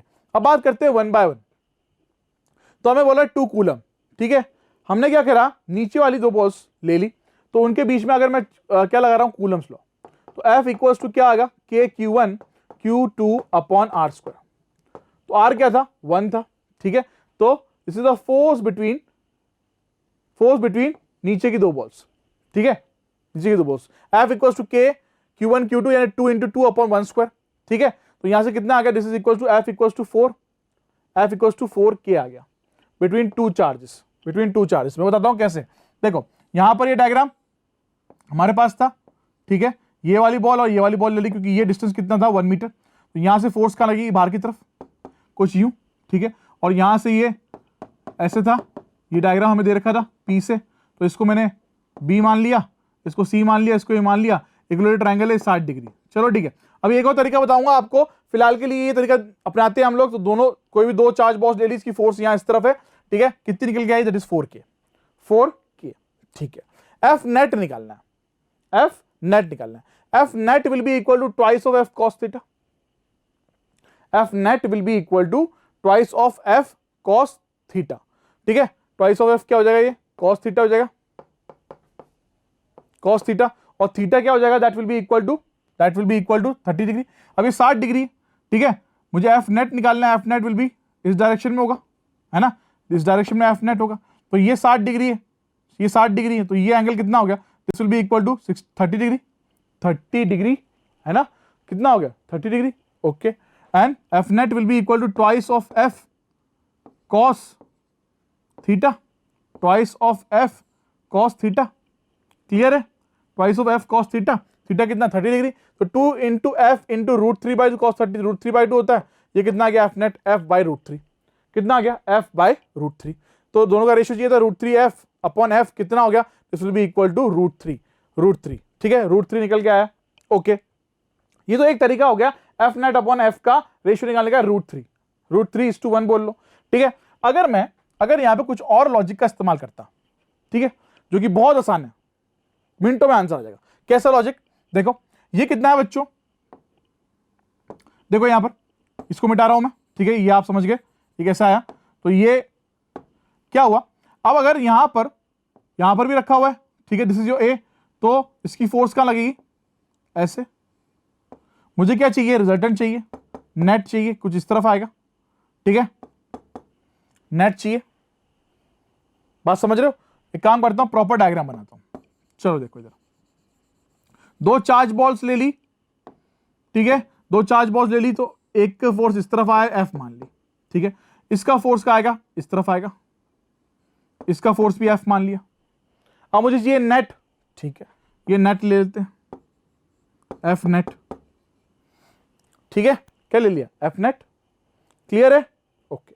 अब F नेट निकालते हैं, जब हम रिजल्टेंट निकालते हैं तो फॉर्मूला क्या होता है, Fn is equal to F1 का स्क्वायर प्लस F2 का square plus twice of F1, F2 क्या होता है, cos 60, सॉरी cos क्या होता है, 60, क्या होता है cos 60, ठीक है, क्या होता है बच्चों cos 60, ठीक है, ये हो गया cos, ये हो गया 60, ठीक है, cos 60, cos 60 भाई a square plus b square plus twice of a b cos theta होता है। चलो ठीक है, f1 क्या है, ये है, f2 क्या है, ये है, ओके, वैल्यूज पुट कर दो, this will be equal to कितना आ जाएगा, fn is equal to under root of, ये हो गया f square plus twice of f square into क्या आ गया 1/2, ये गया, तो f नेट कितना आ गया, this is equal to root three F, और किसी भी दो चार्ज बॉल के बीच की जो फोर्स है वो कितनी है, दैट इज f, तो रेशियो निकालेंगे कितना आएगा, √3:1। तो ये एक आसान तरीका मैंने आपको बताया, और लिख लेते हैं इसको यहां पर, ठीक है, this is the way, this is also you can find out the your f net and then you are going to find out your ratio of f net upon f. The answer will be same, √3:1. That means for this question the option D will be perfectly correct. तो प्यारे बच्चों question क्या दे रखा था हमें, question दे रखा था two long parallel conductors S1 and S2 are separated by a distance 10 centimetre, ठीक है, क्या है, पैरेलल कंडक्टर्स है, ठीक है, S1 and S2 as mentioned in the diagram, S1 and S2 separated by a distance 10 centimeter and carrying currents of 4 ampere and 2 ampere, ठीक है, तो ये जो पैरेलल कंडक्टर्स हैं, ये जो जा रहे हैं, ये क्या कैरी कर रहे हैं करंट, एक तो 4 एम्पियर और एक 2 एम्पियर, ठीक है भाई, okay, respectively the conductors are placed along x axis in XY plane, ठीक है, एक्सिस के अलोंग रखे हुए हैं दो पैरेलल कंडक्टर्स, ओके। अब देखो क्वेश्चन पढ़ के समझ में आ रहा है ये क्वेश्चन किस पे बेस्ड है, मैग्नेटिक, ठीक है, मैग्नेटिक फील्ड पे बेस्ड है, ओके, मैग्नेटिक फील्ड मुझे यहां निकालनी पड़ेगी, ओके, समझ में आ गया। चलो, there is a point P, अब क्या है, there is a point P located between the conductors, ठीक है, यहां पर देखो एक पॉइंट P लोकेट कर रखा है इन दोनों कंडक्टर्स के बीच में, ठीक है, as shown in the figure, बहुत बढ़िया। A charge particle of 3 pi, charge particle 3 pi यानी स्मॉल q की वैल्यू कितनी है, 3 पाई है, okay, coulomb is passing through the point P, तो पॉइंट P से एक चार्ज पास हो रहा है जिसका मैग्नीट्यूड दे रखा है 3 पाई, ठीक है, with velocity v vector is equal to 2i cap plus 3j cap metre per second, where i cap and j cap represents unit vector along x and y axis, पता है भाई हमें respectively, ठीक है, question थोड़ा बड़ा है पर बातें बहुत आसान सी बहुत आसान सी बातें यहां पर कही जा रही है, ठीक है। The force acting on the charge particle is 4 पाई, तो फोर्स दे रखी है acting on the charge particle 4 पाई इन 10⁻⁵, ठीक है, bracket minus x I cap plus 2j cap bracket close Newton, the value of x, तो अल्टीमेटली मुझे करना क्या है, मुझे निकालना क्या है, यहां पर मुझे निकालना पड़ेगा सबसे पहले force acting on a charge particle, फिर उसको निकाल कंपेयर करके यहां से मुझे x की वैल्यू निकालनी है, ठीक है। अब देखो क्वेश्चन तो मुझे समझ में आ गया कि दो पैरेलल कंडक्टर्स हैं, पॉइंट P रखा हुआ है बीचों बीच, इस पे चार्ज है, ठीक है, तो सबसे पहले मुझे पॉइंट P पर, या ठीक है, पॉइंट P पर मुझे क्या निकालनी पड़ेगी, मैग्नेटिक फील्ड निकालनी पड़ेगी, magnetic field due to S1 and due to S2, ठीक है, जिससे मैं B नेट निकाल सकता हूं पॉइंट P पर, B नेट निकाल सकता हूं पॉइंट P पर, भाई क्या हो रहा है इस पे, क्या हो रहा है इस पे, करंट फ्लो कर रहा है, करंट फ्लो कर रहा है तो मैग्नेटिक फील्ड होगी, है ना, उसी की वजह से उसी तरह दूसरे में भी ये होगी, तो पॉइंट P पे मुझे नेट मैग्नेटिक फील्ड चाहिए इस कंडक्टिंग मतलब इस पैरेलल, एक प्लेन जा रहा है जो ये S1 की वजह से और एक S2 की वजह से, ठीक है, पॉइंट P पे निकालनी पड़ेगी, बहुत बढ़िया। फिर हमें फोर्स निकाल सकते हैं F equals to Q bracket V vector cross B vector, बहुत बढ़िया। चलो ऑप्शंस क्या दे रखे थे, A 2 B 1 C 3 D -3, क्योंकि मुझे x की वैल्यू निकालनी है। चलो क्वेश्चन को सॉल्व करते हैं। तो बच्चों मुझे वो डायग्राम दे रखा था, ठीक है, डायग्राम दे रखा था, यहां पर पॉइंट P पर मुझे क्या निकालनी पड़ेगी, इसकी वजह से जो मैग्नेटिक फील्ड होगी, that will be equal to B1, है ना, और इसकी वजह से मैग्नेटिक फील्ड जो होगी वो क्या होगी, B2, और निकाल के रहे नेट मैग्नेटिक फील्ड कहां, पॉइंट P पर, तो B नेट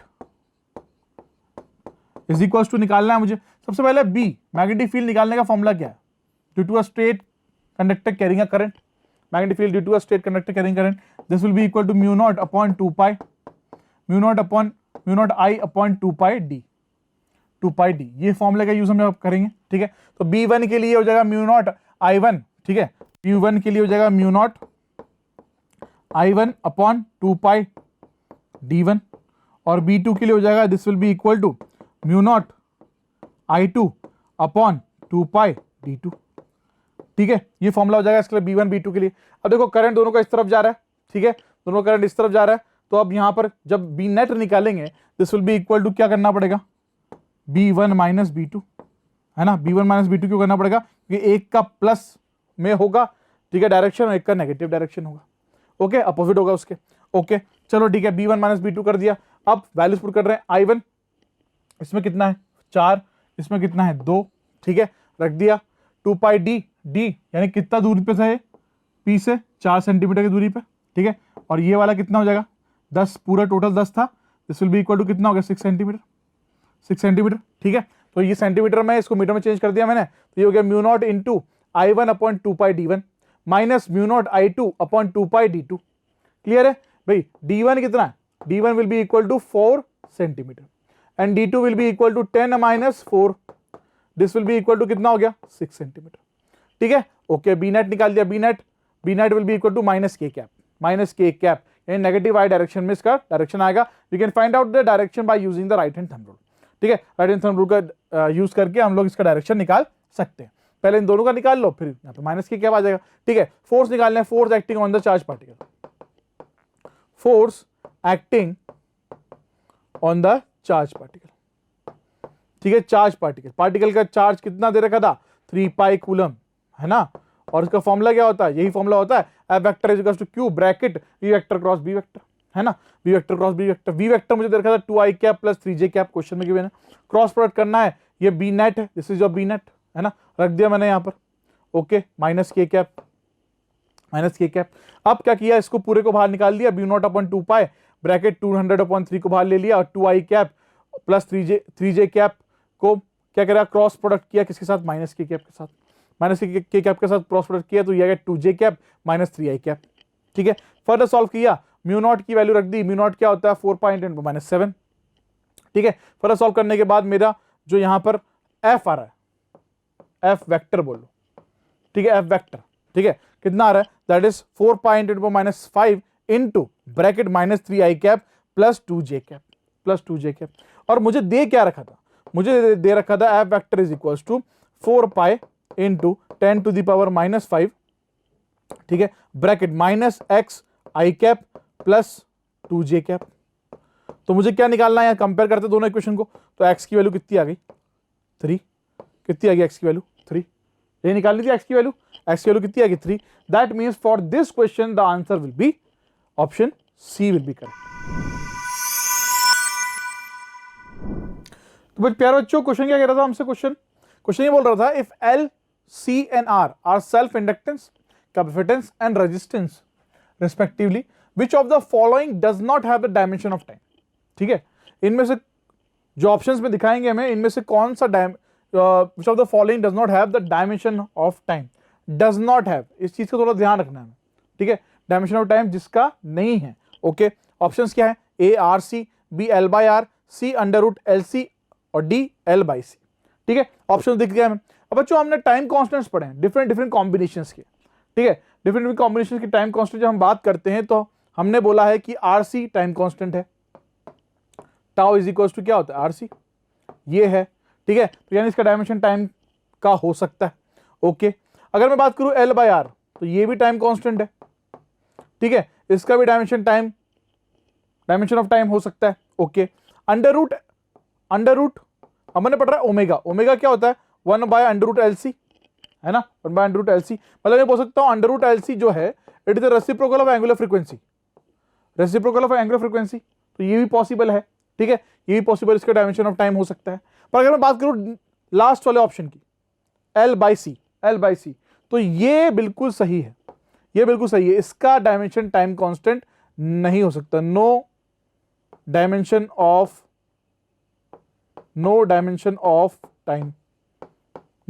ऑफ टाइम, ठीक है। तो option D will be correct for this question.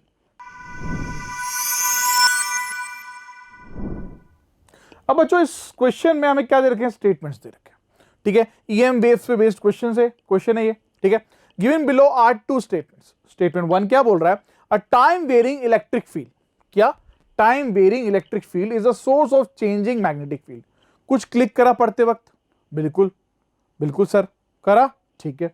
A time varying electric field is a source of changing magnetic field and vice versa, thus a disturbance in an electric or magnetic field creates EM waves, ठीक है। मैंने आपसे कहा था ये question किस पे based है, EM बेस पे बेस्ड है, ओके। और ये जब स्टेटमेंट 1 में पढ़ता हूं तो मेरे दिमाग में कुछ क्लिक कर रहा है, क्या क्लिक कर रहा है, ये क्या है, मैक्सवेल्स लॉ, है ना, मैक्सवेल्स लॉ, ये मैक्सवेल्स रूल बोल लो, ठीक है। जो चेंजेस उसने किए थे, याद है चेंजेस जो किए थे मैक्सवेल ने किसके अंदर, लॉस के अंदर कुछ ऐड करके, ओके। उनमें से एक बात ये स्टेटमेंट 1 कहता है, चलो ठीक है। स्टेटमेंट 2 क्या बोल रहा है, in a material medium the EM wave travels with the speed v is equals to 1 by under root mu naught epsilon naught.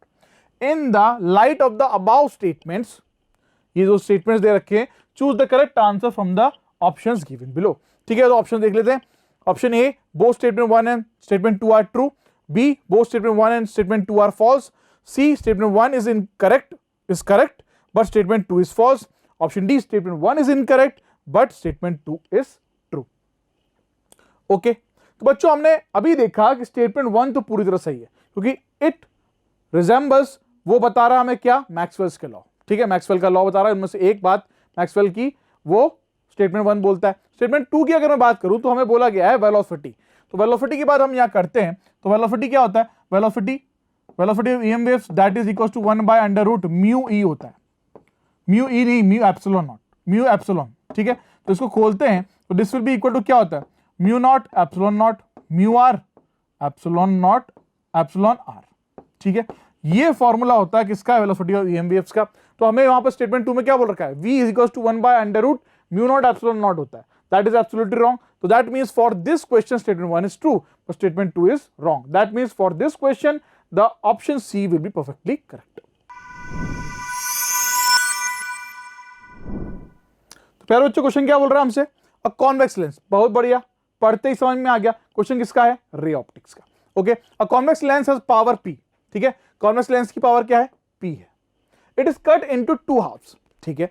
Convex lens था एक, ठीक है, उसकी पावर p थी, उसको कट कर दिया 2 हाफ्स में along its principal axis, along its principal axis, मतलब ये हमारा क्या हो गया, this is a convex lens, ठीक है। ये प्रिंसिपल एक्सिस होती है, इसके काट दिया मैंने इसको, ठीक है, काट दिया अलोंग इट्स प्रिंसिपल एक्सिस, ठीक है।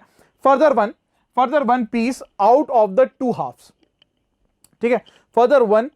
फर्दर उसके बाद 1 piece out of the 2 halves, ये 2 हाफ्स है, ठीक है। 1 पीस, इनमें से एक पीस ले लेते हैं ऊपर वाला, is cut into halves perpendicular to the principal axis. तो प्रिंसिपल एक्सिस का अगर मैं बोलूं एक हिस्सा लेना है, ठीक है, तो सिर्फ ये हिस्सा बचा, मतलब कोई भी 2 हिस्से में से एक हिस्सा ले लो आप, और उसको काट दिया परपेंडिकुलर, तो ये प्रिंसिपल एक्सिस है, तो उसको परपेंडिकुलर क्या हुई है, तो मैंने इस तरह इसको काट दिया, ठीक है, क्लियर है। पहले कॉन्वेक्स लेंस था, उसकी पावर p थी, फिर उसको काट दिया प्रिंसिपल एक्सिस के अलोंग, है ना, देखो, फिर उसमें से एक आधा हिस्सा लेकर उसको परपेंडिकुलरली काट दिया, किसके, प्रिंसिपल एक्सिस के, बहुत बढ़िया। As shown in the figure दिखाएंगे अभी। चूज द इनकरेक्ट ऑप्शन, क्या चूज करना है, इनकरेक्ट ऑप्शन को चूज करना है फॉर द रिपोर्टेड पीसेस, ठीक है। चलो ऑप्शन देखते हैं। ए, पावर ऑफ L1, ठीक है, पावर ऑफ, इसको मिटा देता हूं ताकि आपको आसानी से दिख जाए, चलो ओके। तो क्या हो गया, power of L1 is equal to p/2 हो जाएगा, power of L2 is equal to p/2 हो जाएगा, power of L3 is equal to p/2 हो जाएगा, या option D power of L1 equal to p है, ठीक है। चलो चेक करते हैं। तो बच्चों कुछ इस तरह का डायग्राम हमारा बन गया, ठीक है। पहले सिंपल कॉन्वेक्स लेंस था, तो उसकी पावर p थी, फिर उसको काटा किस तरह, प्रिंसिपल एक्सिस के अलोंग, जिससे 2 पार्ट बन गए, ठीक है, 2 पार्ट बन गए, क्या बन गए, 2 पार्ट। पहले कैसे काटा, प्रिंसिपल एक्सिस के अलोंग, ठीक है, फिर आधा पार्ट बचा, फिर उसको बीच से उड़ा दिया, है ना, एक आधा बचा, ओके। अब हमें पता है जब when lens is cut along principal axis, तो बच्चों उसकी पावर क्या होती है, सेम होती है, principal axis, then the power will remain same, ठीक है। तो पावर क्या रहेगी, सेम रहेगी, दैट दैट इज P, है ना। तो अगर P1 की बात करी जाए तो क्या होगी, P रहने वाली है। मतलब जो आधा पार्ट बचा प्रिंसिपल एक्सिस से काटने के बाद उसकी पावर क्या रहेगी, P ही रहेगी। ठीक है, अब मैंने क्या किया, जो बचे हुए आधे पार्ट को उसको परपेंडिकुलर काट दिया प्रिंसिपल एक्सिस के अलॉन्ग, जैसे ही काट दिया। ठीक है, तो जब प्रिंसिपल एक्सिस के परपेंडिकुलर काटा तो ये कुछ ऐसा बन गया। ठीक है, जब ऐसा बन जाता है तो पावर क्या हो जाती है, आधी हो जाती है। पावर क्या हो जाती है, आधी हो जाती है। यानी P2, ये P2 है, पावर क्या होगी, P/2 हो गई। P3 इक्वल टू क्या हो गया, P/2 हो गया। ठीक है, तो अगर मैं बात करूं यहां पर किसकी, L1, L2 और L3 की, तो L1 की पावर क्या है, वो P है। ठीक है, और L2 की पावर क्या है, L3 के बराबर, that is P/2। P/2 clear है, क्लियर है, ओके। तो for this question the option A is perfectly correct, क्योंकि इनकरेक्ट ढूंढना था मुझे। ठीक है, इनकरेक्ट ढूंढना था, तो उसमें बोल रखा है L1 क्या है, P/2, P/2 नहीं है, वो P है। ठीक है, तो for this question the option A will be correct. तो बच्चों क्वेश्चन क्या बोल रहा है, if a wave gets refracted into a denser medium then which of the following is true. अब ये क्वेश्चन तो बहुत आसान है। ठीक है, किस पे, रे ऑप्टिक्स पे बेस्ड है। ठीक है, if a wave gets refracted into a denser medium, ठीक है, तो then which of the following is true. देखिए ऑप्शंस क्या बोलते हैं, A wavelength speed and frequency decreases, B wavelength increases speed decreases and frequency remains constant, C wavelength and speed decreases but frequency remain constant. ठीक है, D wavelength speed and frequency increases. Okay, question आसान है। मुझसे क्या बोला गया, wave gets refracted into अ कहां, denser medium, मतलब कहां से आ रही है, रेयर मीडियम से आ रही है। कहां से आ रही है, रेयर मीडियम से आ रही है, और कहां रिफ्लेक्ट हो रही है, that is in your denser medium. ठीक है, डेंसर मीडियम। अब चलो ये बात समझ में आती है, रेयर मीडियम मतलब मॉलिक्यूल्स होते हैं दूर दूर, है ना, दूर दूर, या मॉलिक्यूल्स होते हैं पास पास, तो जगह कम मिलती चलने के लिए। तो अगर मैं यहां बात करूं फ्रीक्वेंसी की सबसे पहले, तो फ्रीक्वेंसी बच्चों क्या है, सेम ही तो है, सोर्स से निकला और कहां जा रहा है, दूसरे डेंसर मीडियम में, तो frequency will remain constant, frequency change नहीं होती, फ्रीक्वेंसी क्या रहती है, कांस्टेंट रहती है। ठीक है, फ्रीक्वेंसी क्या रहती है, कांस्टेंट रहती है। अब अगर मैं बात करूं वेवलेंथ की, ठीक है, वेवलेंथ की बात करें, वेवलेंथ की बात करें बच्चों, तो हमें पता है कि यहां पर मॉलिक्यूल्स पास पास हैं तो जगह कम होगी, तो वेवलेंथ क्या हो जाएगी, घट जाती है। वेवलेंथ क्या हो जाती है, घट जाती है। सिमिलरली अगर मैं वेलोसिटी की बात करता हूं, स्पीड की बात करता हूं, तो वो भी क्या हो जाती है, कम हो जाती है। जब हम एक खुली जगह से एक बंद जगह पे जाते हैं, अगर मान लो दौड़ रहे हैं, तो क्या होगा, वहां पर खुली जगह में हम अच्छी तरह दौड़ पाएंगे और बंद जगह पे कम, स्पीड कम हो जाएगी, तो वेलोसिटी तो क्या हो गई, कम हो गई। ठीक है, तो हमें पता है क्या होता है, v is equal to lambda F होता है। तो अगर f कांस्टेंट है, v इज प्रोपोर्शनल टू क्या होगा, लैम्डा होगा। तो अगर वेलोसिटी घट रही है तो वेवलेंथ भी क्या होगी, घटेगी, घटेगी। तो for this question the option C will be perfectly correct. तो बच्चों क्वेश्चन क्या बोल रहा था, थोड़ा थ्योरेटिकल क्वेश्चन है। ठीक है, given below are two statements. ठीक है, दो स्टेटमेंट्स हमें दे रखे हैं, बहुत बढ़िया।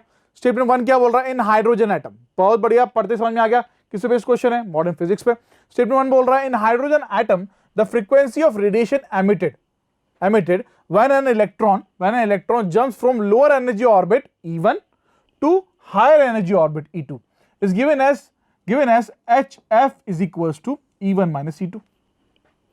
ठीक है, बढ़िया। स्टेटमेंट टू क्या बोलता है, the jumping of electron from higher energy orbit to lower energy orbit, that is E2 से E1 associated with frequency of radiation given as F equals to E2 minus E1 upon H।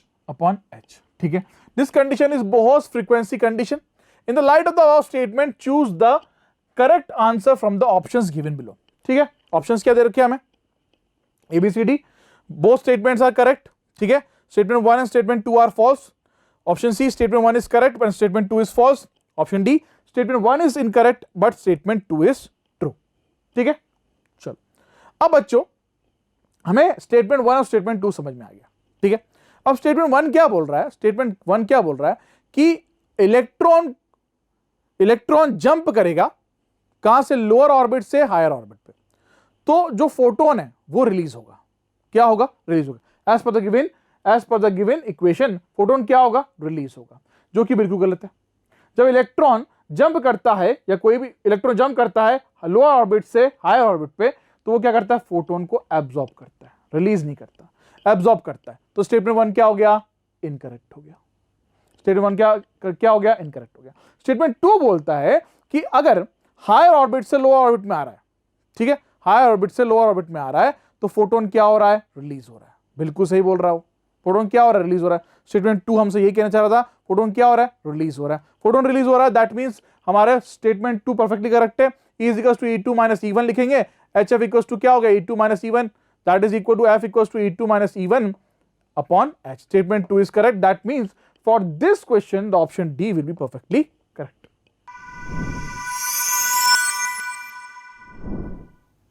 प्यारे बच्चों, question क्या बोल रहा था हमसे, for a transistor to act as switch, ठीक है, ट्रांजिस्टर को किस तरह एक्ट कराना है, स्विच की तरह, यानी on and off, on and of.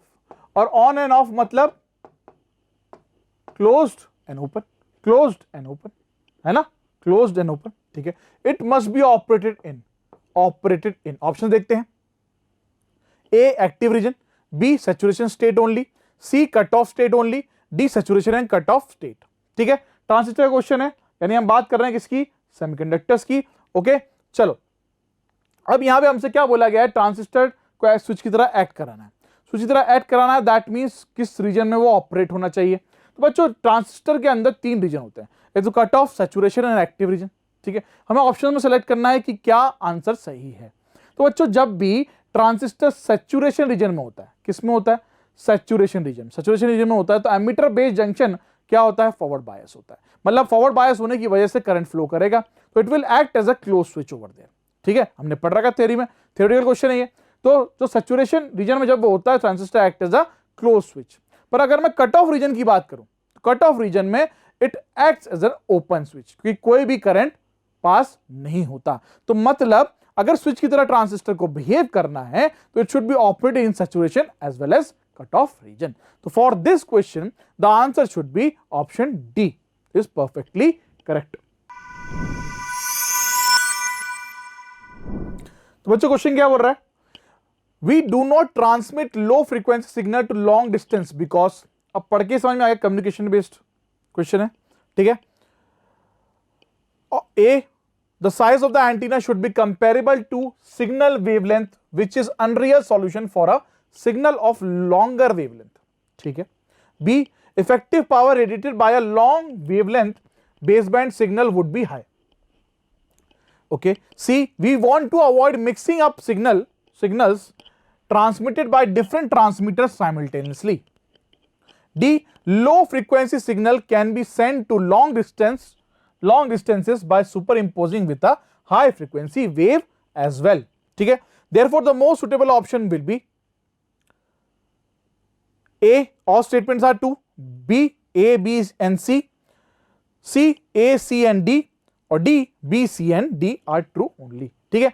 तो ये हमने बात करी क्वेश्चन की, क्वेश्चन में हमें स्टेटमेंट्स दे रखे थे, इनमें बताना है हमें कौन सा स्टेटमेंट सही है। चलो वन बाय वन डिस्कस करते हैं स्टेटमेंट्स को। क्या बोल रखा है, we do not transmit low frequency signal to longer distance, ठीक है। क्वेश्चन में क्या बोला हुआ है हमसे कि हम लोग ट्रांसफर नहीं करते low frequency signal to longer distance, we do not transmit low frequency signal to longer distance because, क्यों, ठीक है। पहले की बात करते हैं, the size of the antenna should be comparable, ठीक है, size of the antenna should be comparable to signal wavelength, ये बात तो बिल्कुल सही है, एंटीना की साइज सिग्नल वेवलेंथ से कंपेरेबल होनी चाहिए, ठीक है। क्योंकि अगर हम लॉन्गर वेवलेंथ की वेवलेंथ का सिग्नल अगर ट्रांसमिट करना है, तो फिर मुझे बहुत बड़ा एंटीना चाहिए होगा। जैसे मान लीजिए मुझे 4000 किलोमीटर भेजना है, ठीक है, लेट अस कंसीडर 400 किलोमीटर भेजना है, ठीक है, सिग्नल को, तो 400 किलोमीटर लंबा एंटीना जो कि फिजिबल नहीं है, क्या लिखा है, विच इज अनरियल, ठीक है, which is unreal. So that will be equal to size of antenna. Size of the antenna should be comparable to signal wavelength, which is unreal solution for a signal of longer wavelength. तो ये बात तो बिल्कुल सही है, ये बात तो बिल्कुल सही है। चलो बी की बात करते हैं। Effective power radiated by a long wavelength baseband signals would be high, ठीक है। Effective power radiated radiated power bye a long wavelength baseband should be high, नहीं होनी चाहिए, इट शुड बी लो, है ना। पावर रेडिएटेड भाई कम होनी चाहिए ना, इट शुड बी लो। तो ये वाली बात तो क्या हो गई, गलत हो गई। चलो सी देखते हैं। We want to avoid mixing up signals, बिल्कुल सही है। We really want to avoid the mixing up signals transmitted different transmitter simultaneously. ठीक है, अगर हम मिक्सिंग करेंगे तो भाई डिस्टॉर्शन आ सकता है ना। तो जो हम भेजना चाह रहे हैं, जो इंफॉर्मेशन हम भेजना चाह रहे हैं कम्युनिकेशन के थ्रू, वो क्या होगी, डिस्टॉर्टेड हो सकती है। तो we want to avoid mixing of signals को अवॉइड करना चाहते हैं। तो चलो ये बात भी सही है। ठीक है, डी देखते हैं। Low frequency signal can be send to longer distance. ठीक है, लो फ्रीक्वेंसी सिग्नल को can be send to longer distances, कर सकते हैं बाय सुपर इंपोजिंग, बहुत बढ़िया, बिल्कुल सही, by super imposing with a high frequency wave. ये क्या होता है, मॉड्यूलेशन होता है ना। हाई फ्रीक्वेंसी, लो फ्रीक्वेंसी सिग्नल को सेंड करा सकते हैं longer distance by super imposing. एक वेव को जिसका एम्पलीट्यूड ज्यादा है उसको कम वाले से सुपर इंपोज करा दो, उसका एम्पलीट्यूड बढ़ जाएगा, है ना। सुपर इंपोजिशन पढ़ा है हम लोगों ने, superposition with a high frequency wave as well. तो ये बात भी बिल्कुल सही है, बिल्कुल सही है। तो हमारे अकॉर्डिंग आंसर क्या होना चाहिए, option C will be perfectly correct for this question.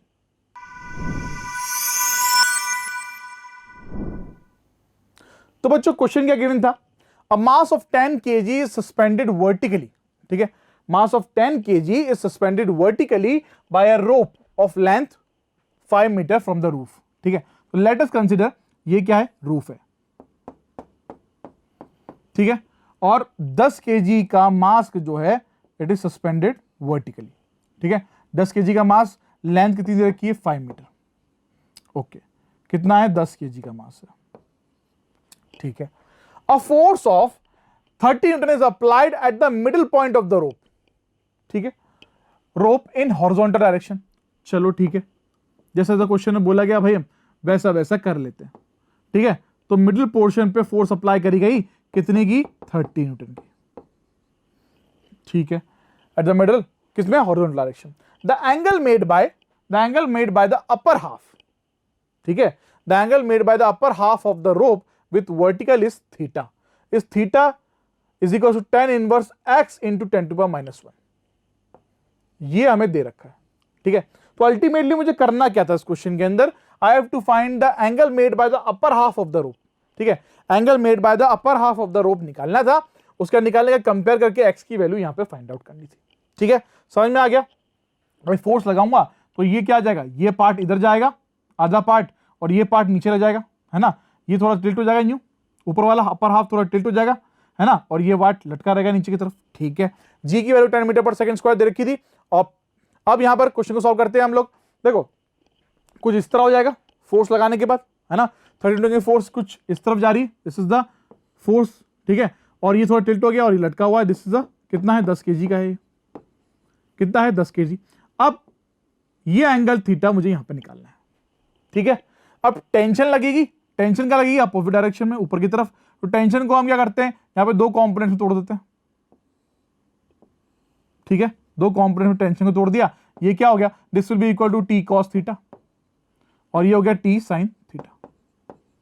Clear है, T cos theta and T sine theta.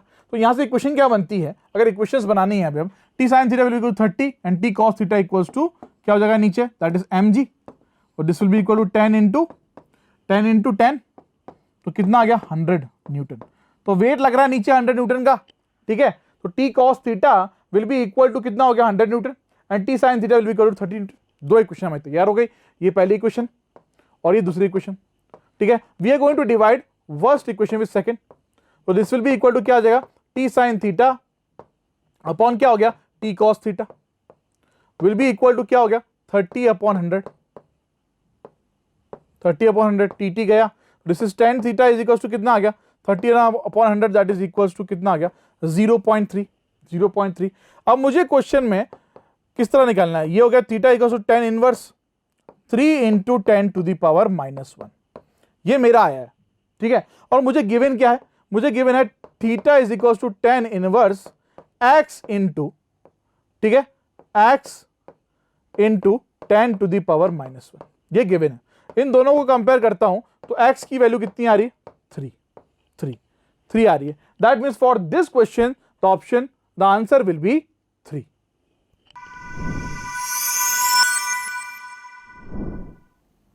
प्यारे बच्चों, क्वेश्चन क्या दे रखा था हमें? A rolling wheel of 12 kg is on an inclined plane. ठीक है, हमें डायग्राम में दिख रहा है एक रोलिंग व्हील है, किस पे रखा हुआ है? On an inclined plane at position P। कहां पर? पोजीशन P पर, यहां पर कहीं। ठीक है, position P and connected to a mass of 3 kg through a string of fixed length. ठीक है, मास ऑफ 3 kg से कनेक्टेड है, ये देखो। ठीक है, through a string of fixed length and a pulley as shown in the figure. Consider PR as friction free surface. तो ये P और ये R, ये surface क्या है? friction free, frictionless है। ठीक है, the velocity of the center of mass, the velocity of center of mass of the wheel। ठीक है, ये wheel है, ठीक है, ये इसका center of mass है। ठीक है, velocity of center of mass of the wheel when it reaches at the bottom Q of the inclined plane। कहां पहुंच जाएगा? जब यहां पे कहीं, यहां पर कहीं ये पहुंच जाएगा। ठीक है, तो velocity of centre of mass of the wheel when it reaches at the bottom of the inclined plane PQ will be. ठीक है, तो मुझे सबसे पहले निकालना क्या है? मुझे निकालना है velocity of centre of mass of the wheel. ठीक है, जब कहां पहुंच जाएगा? Q तक। बढ़िया, वो निकाल के यहां पे कंपेयर करना है। कंपेयर करने के बाद मुझे क्या निकालनी है? x की वैल्यू निकालनी है। x की वैल्यू निकालनी है। ठीक है, तो क्वेश्चन तो बच्चों हमें समझ में आ चुका है। ठीक है, क्वेश्चन को सॉल्व करते हैं, चलो। तो बच्चों क्वेश्चन क्या कह रहा था? हमें समझ में आ चुका था, हमने डायग्राम देख लिया। ठीक है, अब डायग्राम देख लिया तो हमने देखा डायग्राम के अंदर क्या था। डायग्राम के अंदर क्या था कि एक व्हील थी जो कि इंक्लाइन प्लेन पे लगी हुई है, और वो व्हील एक थ्रेड या स्ट्रिंग के थ्रू एक मास से कनेक्टेड है। ठीक है, अब पॉइंट P से उस व्हील को लाना है Q तक। तो बच्चों एक कॉमन लॉजिक है, क्वेश्चन देख के, अगर डायग्राम देख के हम समझे तो यहां पर क्या है कि जो व्हील है जो नीचे आएगी रोल करती हुई, ठीक है, तो ये जो 3 kg का मास है ऊपर आएगा, है ना, ऊपर आएगा। तो यहां पर हाईएस्ट पोजीशन में व्हील रखी है P पर। ठीक है, अब कहां जा रही? नीचे जा रही। तो मतलब उसकी पोटेंशियल एनर्जी में लॉस आ रहा है ना, पोटेंशियल एनर्जी में क्या आ रहा है? लॉस आ रहा है। और इधर 3 kg जो नीचे था वो जा रहा है ऊपर, तो इसकी काइनेटिक एनर्जी में क्या आ रहा है? गेन आ रहा है। चलो ठीक है, तो हम यहां पर लॉजिक का इस्तेमाल कर रहे हैं, net loss in potential energy will be equal to gain in kinetic energy. ठीक है, gain in kinetic energy. Clear है? ओके, अब यहां पर हम क्या बात करने वाले हैं? सबसे पहले व्हील का, तो this will be equal to MW लिख देता हूं व्हील। ठीक है, GH माइनस M लिख देता हूं यहां पर ब्लॉक, तो MB GH will be equal to. ठीक है, अब M हाफ, अब काइनेटिक एनर्जी के गेन की बात कर रहे हैं, तो ये हो गया ब्लॉक की V² प्लस बात करते हैं किसकी? व्हील की V² माइनस, अब रोल भी तो हो रहा है ना, रोल हो रहा है, तो यहां पे काइनेटिक एनर्जी बात करनी किसकी? रोटेशनल मोशन की काइनेटिक एनर्जी की बात करनी। This will be equal two plus I omega square. Omega क्या होता है बच्चों? ओमेगा इक्वल टू क्या होता है? V/R, है ना। I क्या होता है? MR square. ठीक है, MR स्क्वायर। कौन रोल कर रहा है? व्हील कर रहा है, तो MW। This will be equal to कितना आ गया? 12R square. ठीक है, मैं यहां पे पुट कर दूंगा इसको। तो अब मेरी इक्वेशन कुछ इस तरह बन गई, M की वैल्यू जहां पर व्हील था वहां 12 रख दी, और जहां पर बॉल थी, मतलब ब्लॉक था सॉरी, वो 3 रख दी। ठीक है, सारी वैल्यूज को रख दी, ओमेगा की जगह V/R रख दिया। R की वैल्यू हमने यहां से कट गई, R स्क्वायर, ये दोनों यहां से कट जाने वाले। ठीक है, अब बची हुए पार्ट ये है। ठीक, मुझे यहां से V² के टर्म्स में निकालना है, तो ये कितना होगा? 12 + 3 15, 15 + 2 27, 9 3 27 हो गया। ठीक है, तो ये गया 3 बच्चा। This will be equal to क्या आ गया? V² = 2GH/3। ठीक है, तो V = क्या आ गया? हाफ, अंडर रूट में लेता हूं 8/3 GH आ रहा है। ठीक है, 8/3 GH आ रहा है। जब मैं कंपेयर करता हूं जो मुझे वैल्यू दे रखी थी वहां से, है ना, मुझे इक्वेशन दे रखी थी किसकी? वेलोसिटी की, है ना, क्या दे रखी थी? Half under root x g h. ठीक है, क्या गिवन था बच्चों मुझे यहां पर? तो V = क्या था? Half under root x g h, ये मुझे गिवन था। ठीक है, जब मैं इसको इससे कंपेयर करता हूं तो x की वैल्यू कितनी आ रही? दैट इज इक्वल टू 8/3, है ना, 8/3। ओके, अब ये कितना आएगा, this will be equal to 3 2 है ना, 3 2 एंड 3 6, तो दैट विल बी अप्रोक्सीमेटली कितना आ रहा है आंसर, अप्रोक्सीमेटली आंसर कितना आ रहा है x का 3. That means for this question the answer will be 3. तो प्यारे बच्चों क्वेश्चन क्या था, क्वेश्चन क्या कह रहा था हमसे, a diatomic gas gamma is equals to 1.4 does 400 joule of work, कितना काम किया 400 joule of work when it is expanded isobarically. ठीक है, आइसोबारिकली मतलब प्रेशर कांस्टेंट, मतलब प्रेशर कांस्टेंट. ठीक है, the heat given to the gas in the process, मुझे क्या निकालना है, हीट निकालना है, यानी I have to find the Q over here, Q over here. ठीक है, देखिए अब क्या सॉल्व करना है, यहां पर हमें क्या लगाना है, क्यू निकालना है. ठीक है, तो we are going to use the formula equals to NCP delta T. NCP delta T, CP क्या होता है बच्चों, सीपी इज इक्वल्स टू क्या होता है, गामा अपॉन क्या होता है, गामा -1, गामा अपॉन क्या होता है, गामा -1. तो यहां से फॉर्मूला क्या होगा, this will be Q is equals to, ये हो गया हमारे पास एन गामा अपॉन गामा -1. ठीक है, और यहां पर क्या आएगा, एक आर भी आएगा, ये हो गया are delta T, are delta T. देखो ठीक है, अब यहां से फॉर्मूला क्या बनता है, Q is equals to, gamma कितना दे रखा था 1.4 दे रखा था, है ना, गामा कितना दे रखा था 1.4 दे रखा था. तो मेरा फॉर्मूला कुछ इस तरह, gamma upon gamma -1 N R delta T, this will be equal to W work done by isobaric process, है ना. तो ये हो गया हमारा फॉर्मूला तैयार.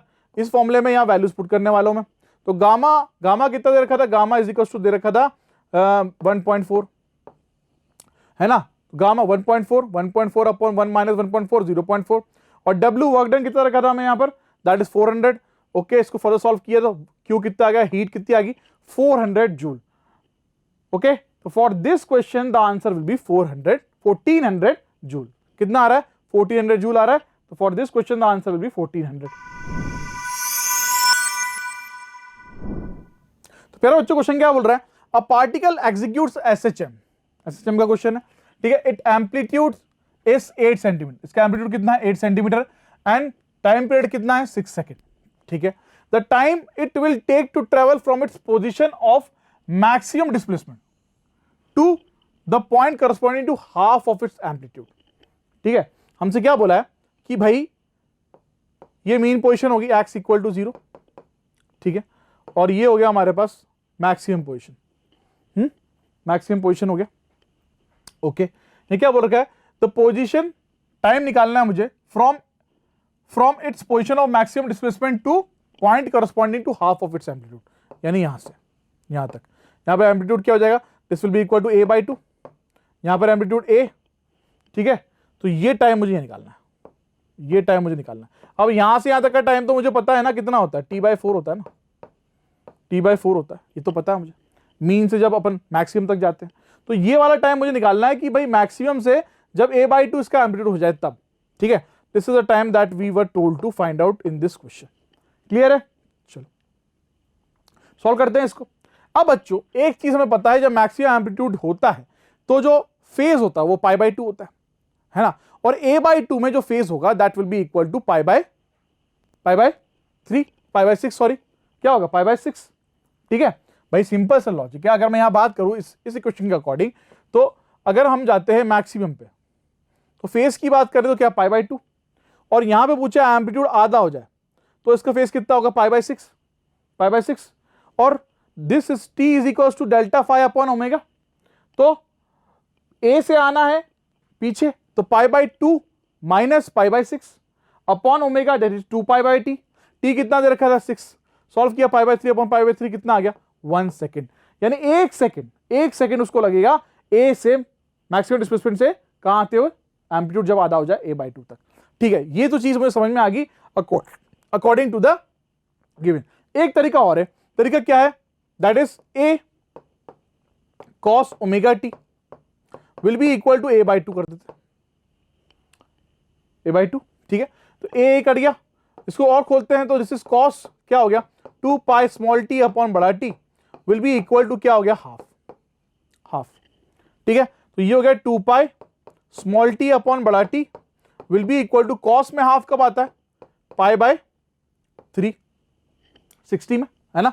तो ये पाई पाई जोड़ी थी, खत्म हो गई, तो यहां से ये कितना आ गया, small T is equals to बड़ा टी upon 6, small T is equals to बड़ा टी अपॉन 6, और टी मुझे कितना दे रखा था 6, तो this will be equal to 6 upon 6 will be equal to कितना आ रहा है 1 सेकेंड, 1 सेकेंड, ठीक है। For this question the answer is 1 second.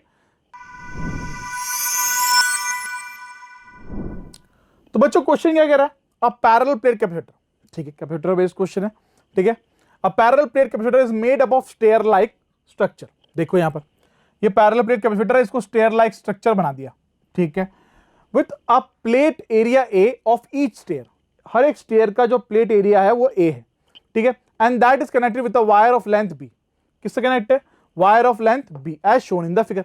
The capacitance of the arrangement is, तो अरेंजमेंट का कैपेसिटेंस कुछ ये है, ठीक है, अरेंजमेंट कैपेसिटेंस क्या है, x by 15 epsilon a by b, the value of x is, ठीक है। तो सबसे पहले मुझे क्या निकालना है, कैपेसिटेंस निकालना है, इक्विवेलेंट कैपेसिटेंस बोल लो, टोटल कैपेसिटेंस बोल लो, ठीक है, अरेंजमेंट का, उसके बाद कंपेयर करके x की वैल्यू यहां पर बतानी, ठीक है, क्लियर है। चलो अब बच्चों यहां पर देखो, ये एक पैरेलल प्लेट हो गया, ये एक पैरेलल प्लेट हो गया, और ये एक पैरेलल प्लेट हो गया, ठीक है, फिर से देखो, ये एक पैरेलल प्लेट हो गया, ये एक पैरेलल प्लेट हो गया, और ये एक पैरेलल प्लेट हो गया, ठीक, ओके। अब देख के समझ में आ रहा कैसे लगे हुए हैं, पैरेलल कनेक्शन है, ओके। इनके बीच में, प्लेट के बीच में डिस्टेंस कितना b, यहां पर जब बात करेंगे this will be equal to कितना हो जाएगा 3b, ठीक है, और ये कितना हो जाएगा 5b, क्लियर है बच्चों, देखो b प्लस b कितना हो गया 3b, ठीक है, फिर 3b प्लस b कितना हो गया 5b, क्लियर है। तो सेपरेशन समझ में आ गया आपको, पहले वाले के प्लेट्स के बीच में b, दूसरे वाले के बीच में 3b, और लास्ट वाले के बीच में 5b, क्लियर है। चलो अब क्वेश्चन आसान हो गया, अब हम आराम से सॉल्व कर सकते हैं। चलो तो पैरेलल कॉम्बिनेशन में लगे हुए, जिस तरह मैंने आपको बताया था, पैरेलल कॉम्बिनेशन में यानी C1 plus C2 plus C3 करना है मुझे, ठीक है। तो C इक्विवेलेंट अगर यहां पे निकालूंगा, this will be equal to C1 plus C2 plus C3। C क्या होता है, C will be equal to epsilon A by D, इसी फॉर्मूले का यूज मुझे यहां पे करना है। तो C1 की बात करते हैं, C1 की बात अगर यहां करता हूं, C1 यानी पहला वाला, इस तरफ से चलो, तो ये हो गया epsilon A by 5b। C2 की बात करेंगे, this is epsilon A by 3b, है ना। C3 की बात करेंगे तो क्या होगा, एप्सिलॉन A बाई b, ठीक है। इन सबको यहां उठा के पुट कर दो, और वहां से epsilon A by epsilon A को कॉमन ले लिया, अल्टीमेटली क्या बचा है 1/5b plus 1/3b plus 1/b, ठीक है। इसको सॉल्व किया तो C इक्विवेलेंट जो है, कैपेसिटेंस जो इक्विवेलेंट अरेंजमेंट का आ रहा है, that is 23/15 epsilon A by b निकल के आया, है ना। तो अगर मुझे क्वेश्चन में क्या दे रखा था, मुझे C इक्विवेलेंट दे रखा था, that is equal to, C equivalent question में दे रखा था x/15 epsilon A by b। तो जब मैं इसको कंपेयर करता हूं इससे, तो x की वैल्यू कितनी आती है, x की वैल्यू आती है 23, और ये हमें निकालना था। That means for this question the answer will B 23।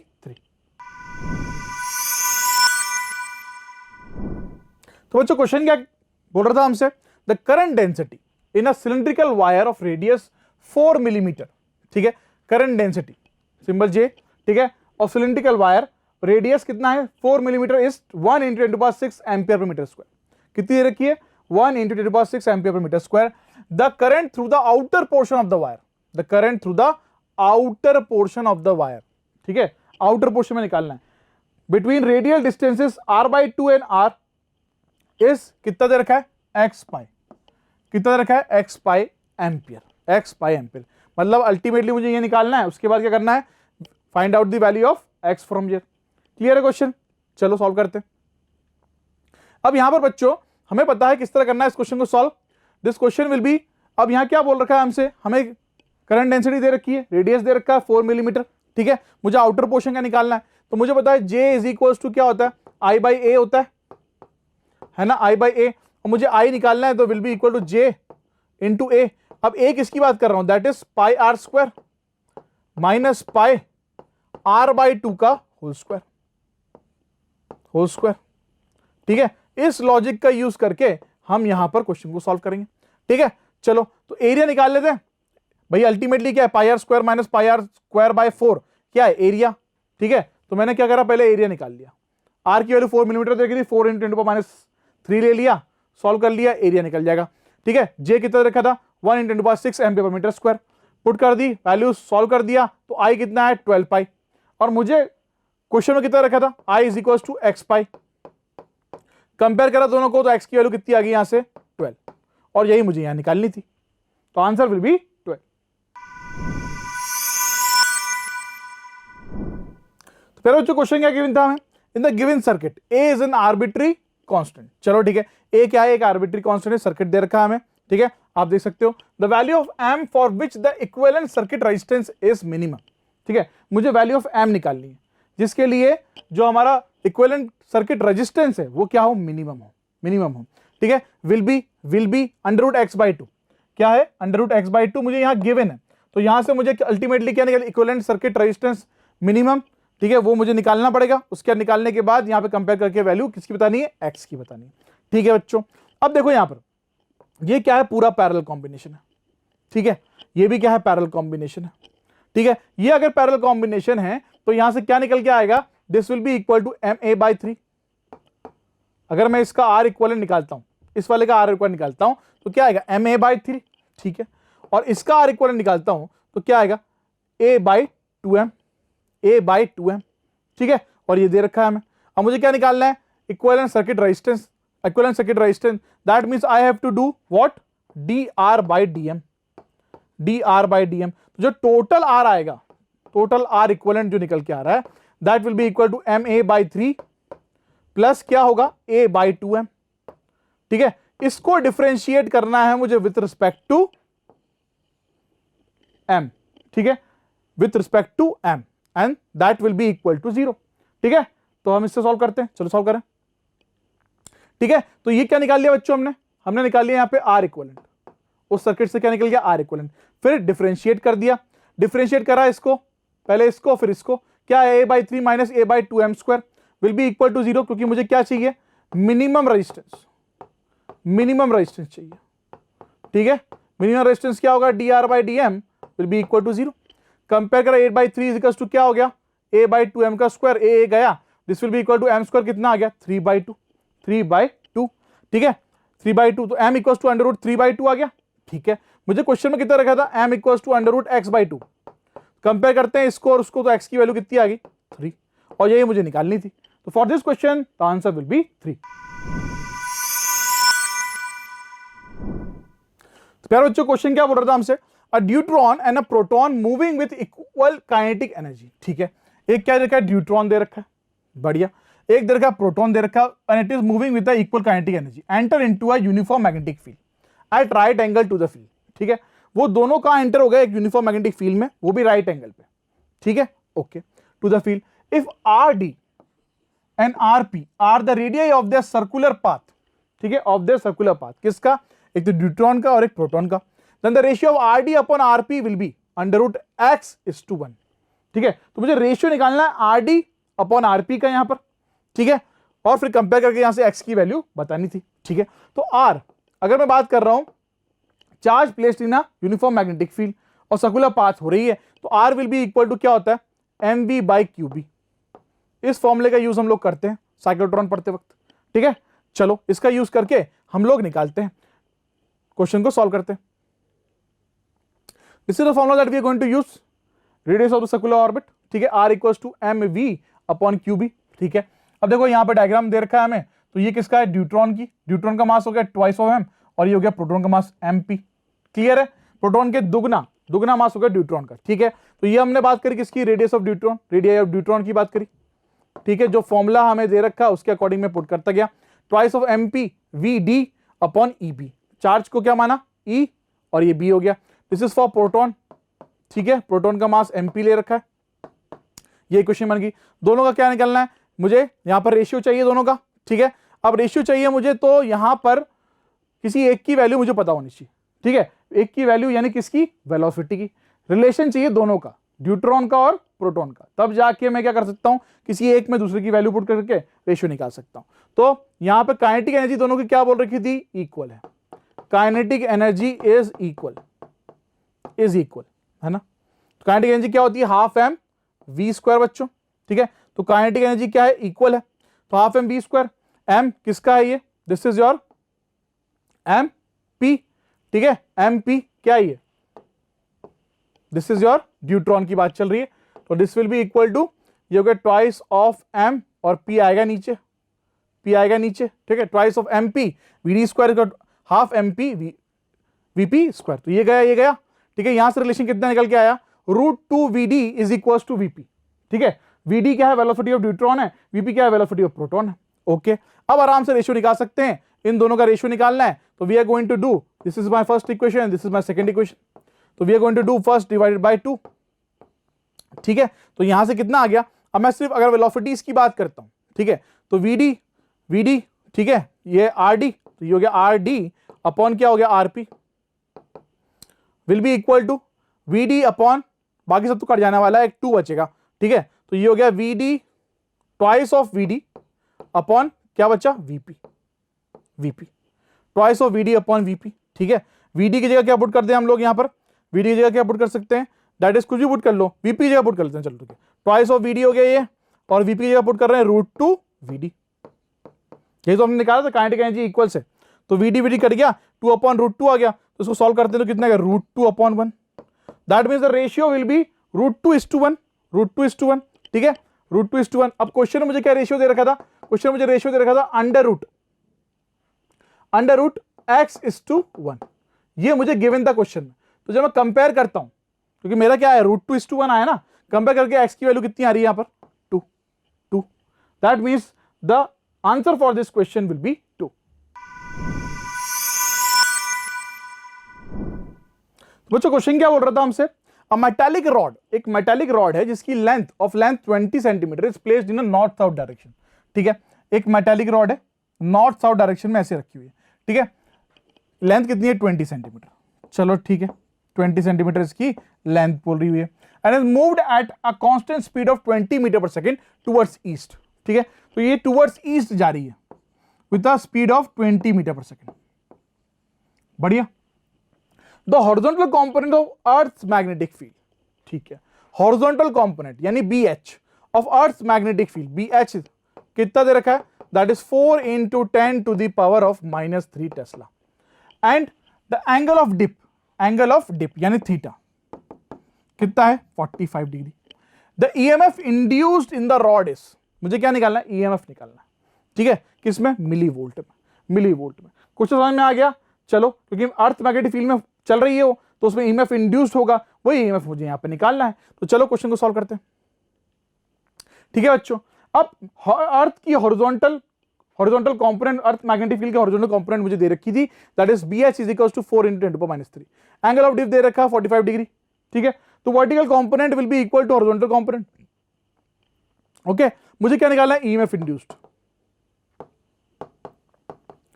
EMF का फॉर्मूला क्या होता है, E is equal to V vector cross B vector bracket into L vector, ठीक है।